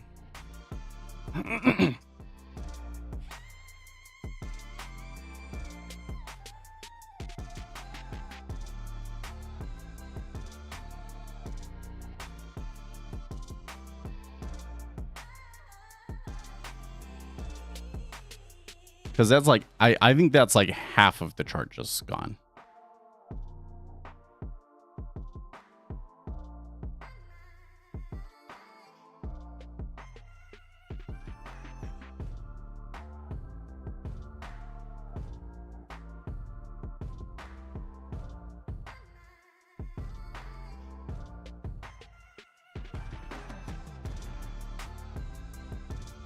Okay, so I'm finally hearing about the TikTok thing, and they are saying that the vote is currently ongoing, but that they have crossed the threshold to pass it. So it does have enough votes to pass.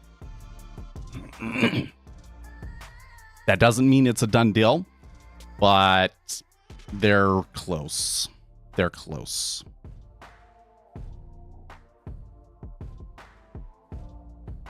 And the House passing that bill will be a really big deal, I think.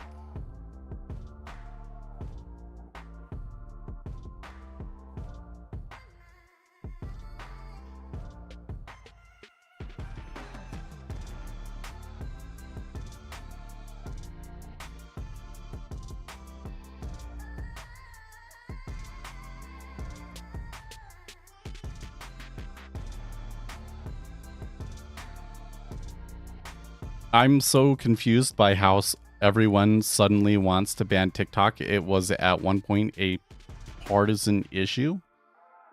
That's a good question. So the Republicans always wanted to ban it, right? Like Donald Trump was the one that was kind of pushing that, mostly because they just wanted China to have to divest it, right? I do think, obviously I can't prove this, but I think it's pretty clear that to some extent it's because they want it, right? Like it's the biggest platform out there. It's the biggest platform in the United States, and we don't own it. They want to own it so that they can make money from it.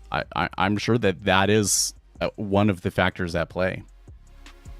But I think that they want to ban it because there is a genuine national security concern there, I think. I think there is a genuine national security concern. I think that when Donald Trump was in charge, that the left kind of dismissed the concern a little bit too early.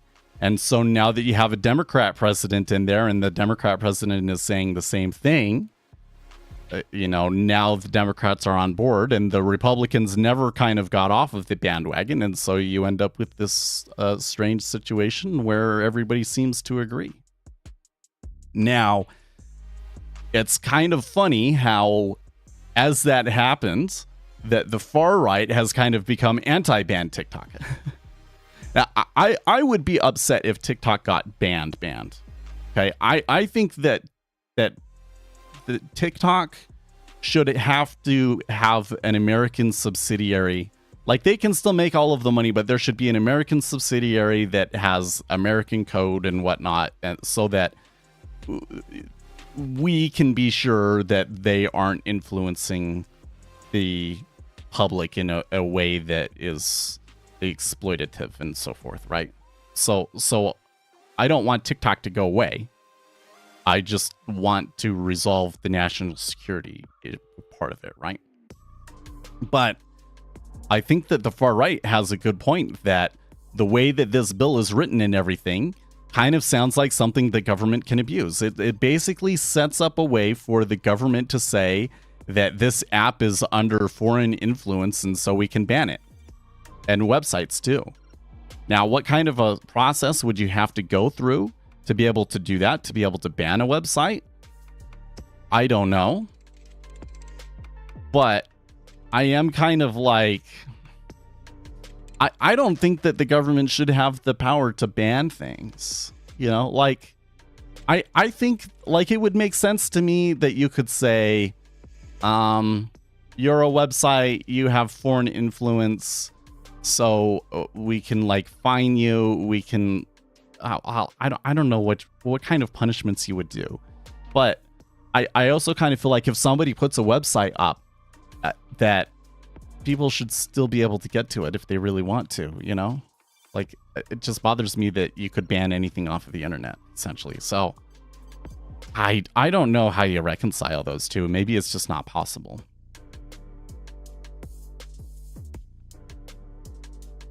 I feel many people have been against it for a while, but were essentially ignored. I don't feel the TikTok issue is sudden at all. It really is not.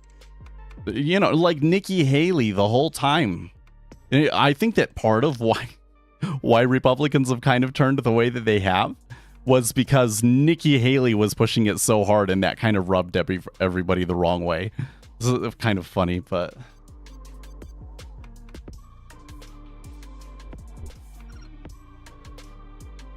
I don't think that the government should be able to control what I can view, but I also think that TikTok should be removed from Chinese influence.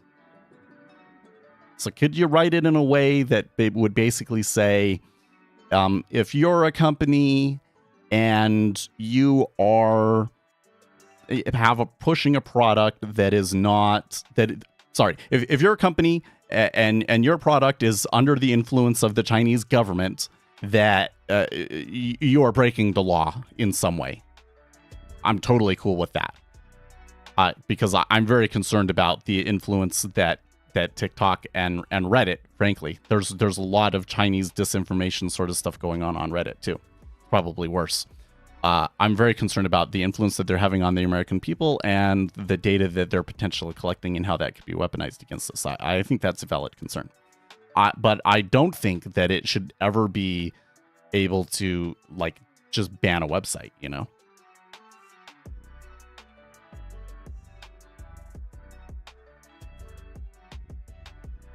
Yeah, ban TikTok because of Chinese influence. Keep letting Chinese buy real estate assets in the U.S. I really don't like the... I mean, so many of these issues really don't have clear answers, I don't feel, right? Like, because you have competing, you know, you might have an ideological framework of sorts to deal with these sorts of things, right? Like, we should have a free market. So if we're going to have a free market, we should allow anybody to be able to buy things in the United States, including property, potentially, right? But then people come in and start abusing it. So do you have to restrict those freedoms in some cases? I think that probably, because from a practical standpoint, there are going to be situations where it's just too problematic, right? So how would you do that? Because if I ban, like, only Americans can hold property, that's kind of, you know, like, there's some problems with that, because there's going to be all sorts of Europeans that own property over here, and you're saying that they shouldn't be able to own property. So how do you make a law that really addresses all of the concerns on both sides? It's way too complicated for me, man. Maybe there's a lawyer out there that knows how to do this, but for me, it's too complicated, you know? Like, and where are the lines? It's not clear. Like, I'd think that TikTok influencing mud democracy would actually work out favorably for the Uniparty.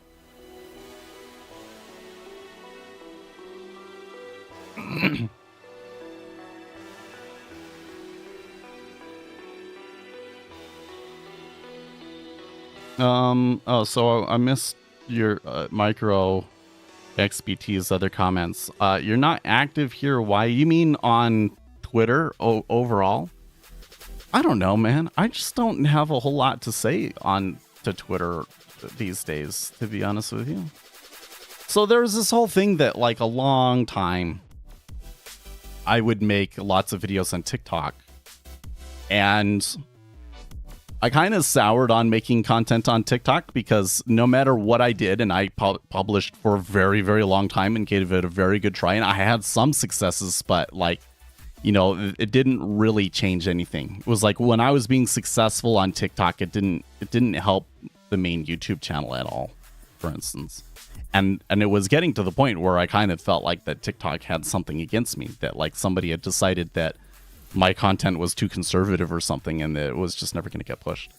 So I kind of gave up on it. Maybe I'll still post a video here and there, but, I used to be posting a video every day. I stopped doing that. Part of it was also that I'm just a lot more busy at my day job. My previous day job had a lot of downtime, and this one, if we're fighting fires left and right. And then when we're not doing that, I've got these applications that I want to write and get out, and when I'm not doing that, I have like a research that I want to do. So I don't have as much downtime during the day to, like, say, make a video.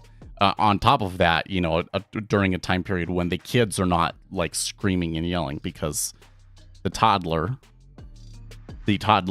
I guess, are very noisy. So there's never a time where it's, except for right here in the morning, right? So I've kind of switched to, we just do the live stream. I am going to still make some videos. It's been a long time since I've made a video. I do need to make a video. I keep not finding the time to write it, though. But I need to get on that. So for Twitter, you know, there are all sorts of things that I could post, and it's just not on my mind. You know, if I was getting tons of likes and it was like making, you know, was really helping promote my YouTube channel and all of these sorts of things, then it would probably be really easy for me to remember, right? But I need to. I remember I did for a while where I said I'm going to post every day to Twitter, and I was like trying to post memes and stuff like that, and I did pretty good with it, but then you miss a day and you forget about it and it just disappears, right? So it's rough. Anyways, Twitter, I tell you, man, like, I have a long history with Twitter, like struggling with Twitter, though. So Twitter's been the one social networking site that I've never had a whole lot of success with. I've never really understood. Is what it is. But it seems to me that X is trying to promote video on their website. And I don't know if all of the 11 or 12 viewers or so that are watching us on X, if those are all followers and it just showed up in their feed, or if there's some discoverability going on there. But I'm impressed. So let's keep doing this for a week to a month and see what kind of difference it makes. And then, yes, we need to make more YouTube videos too. That's probably the best thing that I can do to help our venture at the moment. I want to make a fund. I don't know if I make a fund, might not be able to do live streams anymore. But maybe at that point that would be the thing that's appropriate if it works out the way that I want, because then you'd all be able to make money from investing in the fund, right? But in order to run a fund like that, I think I will have to make some very rich friends, right? Like, I'm going to need some people to invest $10 million. That'll be tough. Okay, so Uzi says that the bill has passed 352 to 65 with one voting present. So there's a pretty widespread agreement on it, even though I'm a little concerned about some of the things in the bill. But you know what? I think that at least with this issue that it will go the way that it should, right? They will just divest themselves. They'll sell TikTok off to like Cisco or Microsoft or somebody like that. And it'll all be fine. Who do you think should buy it? Who do you think would be the best to buy it? What if it was Twitter? That would be crazy. Dude, if Twitter bought TikTok and then they integrated them together somehow, that would be pretty. But you know what? If that's what happened, I think it would kill TikTok. I think that all of the leftists would say, I'm not going to be on TikTok anymore. And they would leave to some other platform again. Then it would just become another obvious Democrat National Committee influence machine.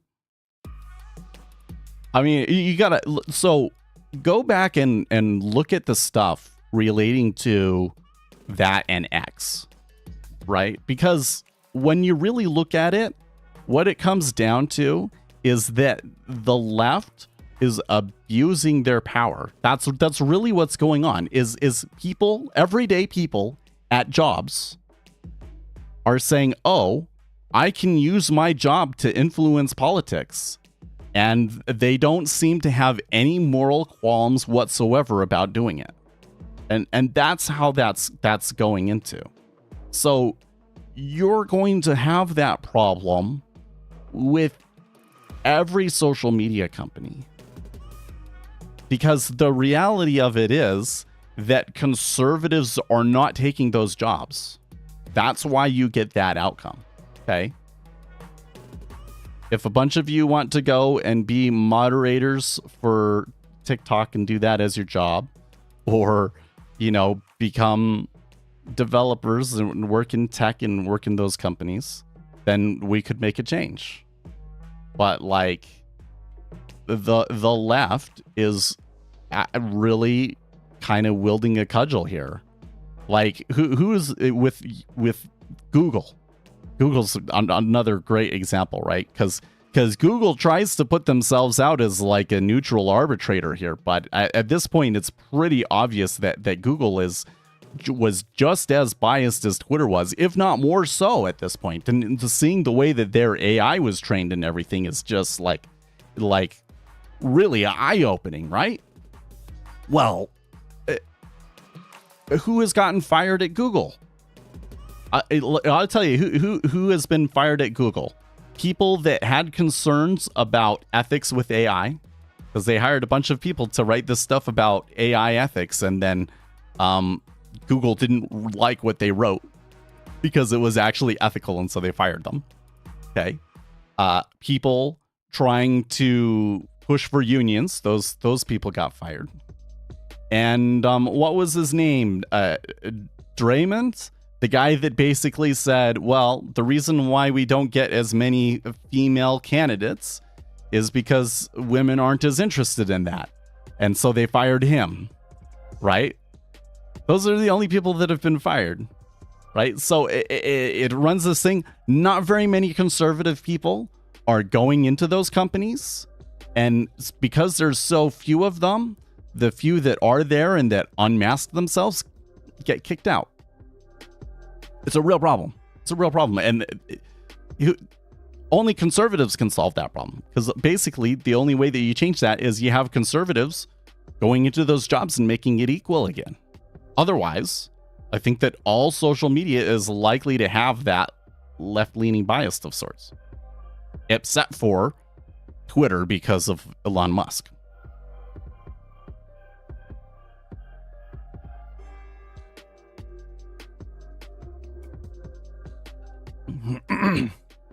Okay, if Biden signs that into law, which it sounds like it's going to happen, he's going to cripple his share of the youth vote even more than he already has.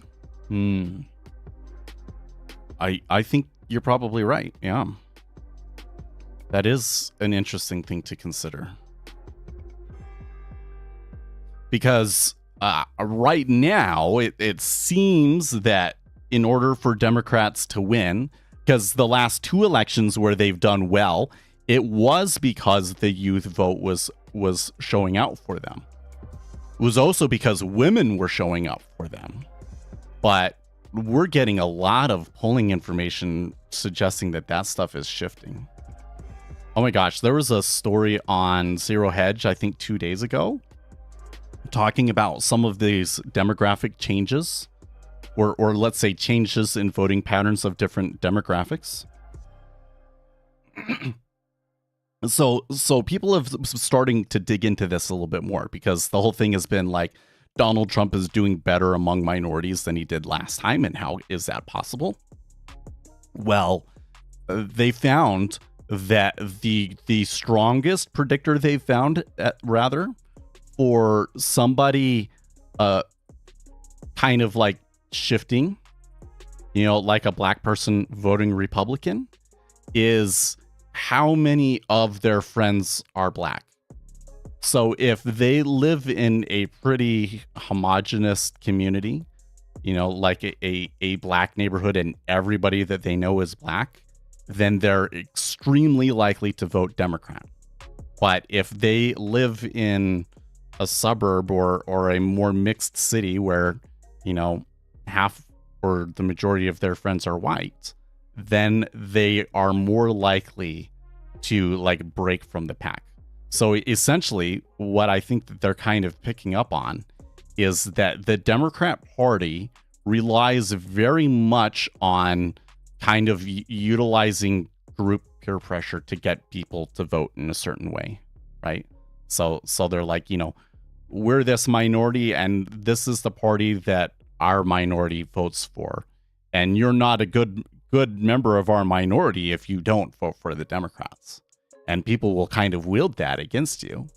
And this is also why Democrats will always do this thing that's like, we're the nice and moral people and those Republicans are evil fascists, right? They're trying to do the same. They're trying to use peer pressure to try and influence your voting.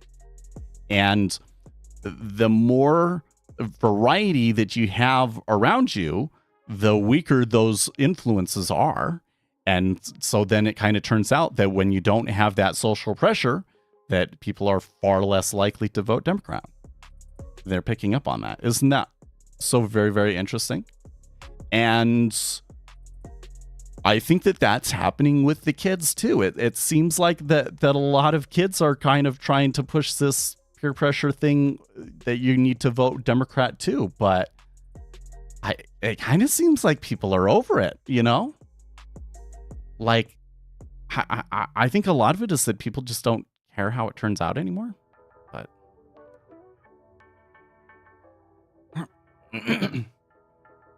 so I think that Biden signing that into law could hurt the youth vote for him.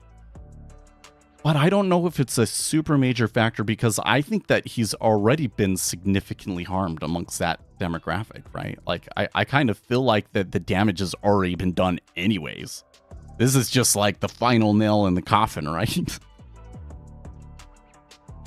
Gotta be careful, because when I say all of that, you make it seem like there's almost certainly Donald Trump is going to win the election. Well, if it was held today, that would be the case. But something crazy always happens. So let's not try and call it yet, right? Because around this time, 4 years ago, right, I was on this very stream saying like, well, it seems like the COVID thing is happening and everything, but, as long as Donald Trump handles it well, I think that he should be able to maintain his popularity, and I think he's still the favorite to win, right? It wasn't until like we got to like July, August that I was like, well, everybody is concerned about this virus thing.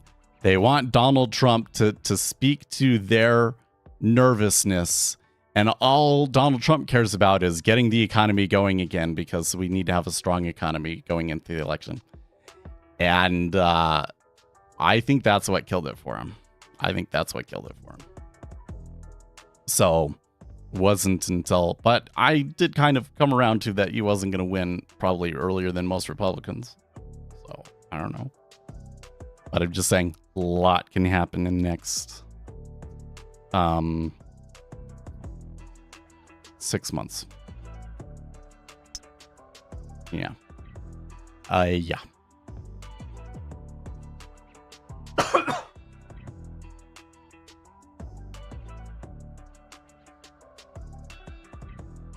Six to 9 or 6 to 8 months. Yeah.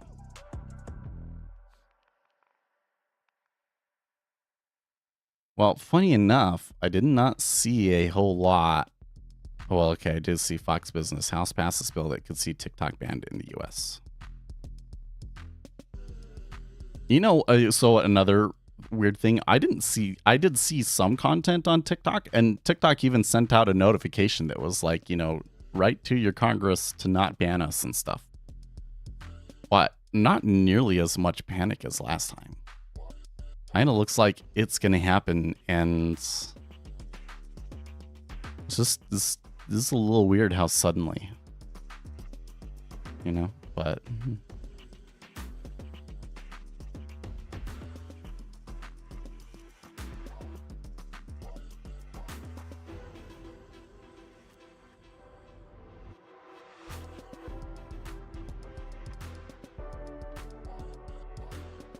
I'm still stuck on, okay, so they passed that bill. Who buys TikTok, right? Because you know that's what's going to happen. Is that somebody has to buy TikTok. Who's it going to be?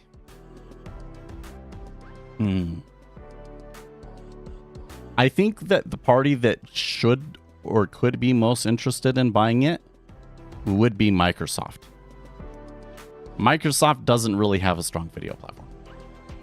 Nah, I don't think Google would be as interested. You say Google, but I mean, maybe they would be interested in it, but if Google bought it, they would just merge it into YouTube Shorts, right? Like, Google already owns YouTube. So that's why I feel like that a big tech company that doesn't have a social media network of that sort, like Apple or Microsoft, might be more interested in it. I don't know if Apple has any interest in, being on that.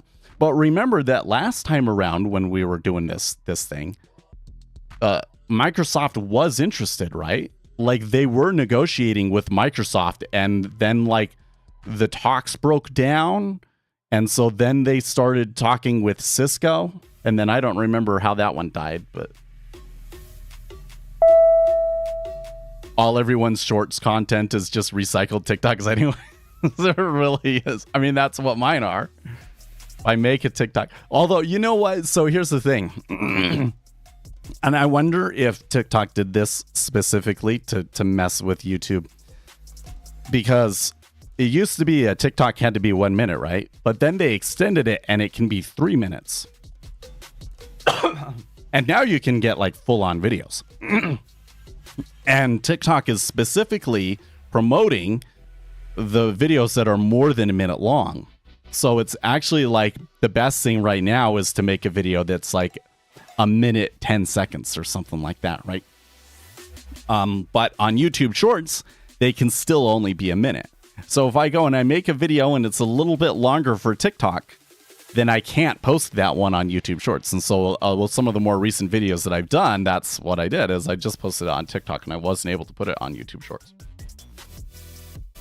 Which is unfortunate because the YouTube Shorts have done pretty okay. Maybe if I just started making content every day for YouTube Shorts, and that could help the channel. I don't know. I feel bad because I feel like I haven't done a whole lot for the channel this year. I feel like I've kind of, I worked hard on a lot of things like passing that test, passing the Series 3 test, and now I've kind of been sitting on my laurels. I've been working hard, but on other things. I've been working hard more at my day job. I've been working hard trying to finish that desk and build stuff on the weekend. I haven't made a whole lot of content for YouTube, and I feel bad about it. Really need to get that, those next few videos out.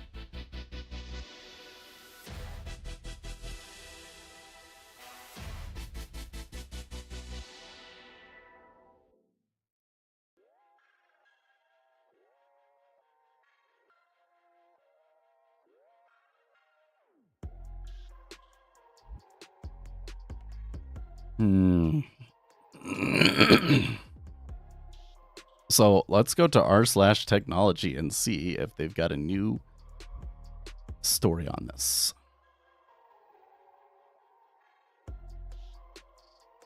Oh yeah. Like the last. There's tons of submissions fighting.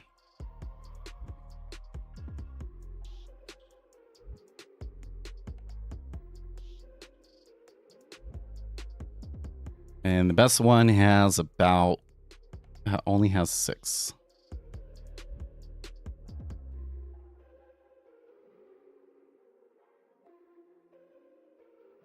Yeah.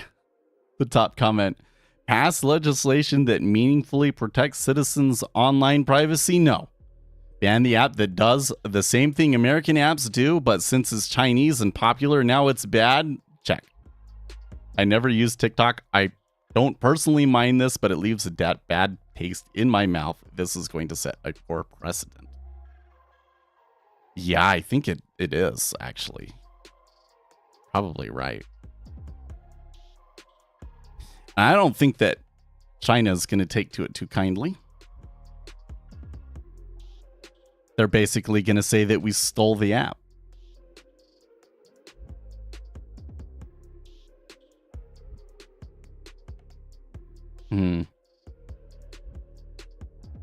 Tough issue. But there is this other thing, though, is that, like, okay,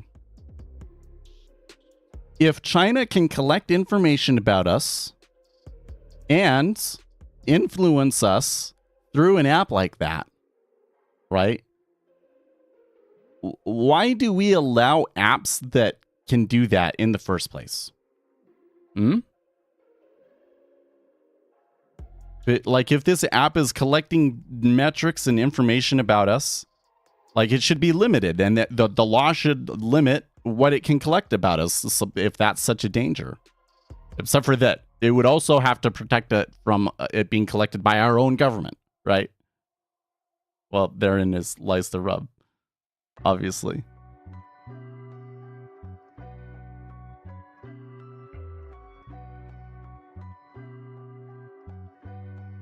Anyways, guys, thank you for stopping by. Thank you for all you guys here on Twitter stopped in to view us as well. I'm really happy with how that went on Twitter, or X. So I'll keep doing that at least for the rest of this week, if not in perpetuity. But it's time for me to get going. PPI tomorrow hopefully should be a little bit better of a trading day. Can you believe that we still stuck in this range? That's pretty tight. So anyways, I will see you guys later. In the meantime, stay excellent, team.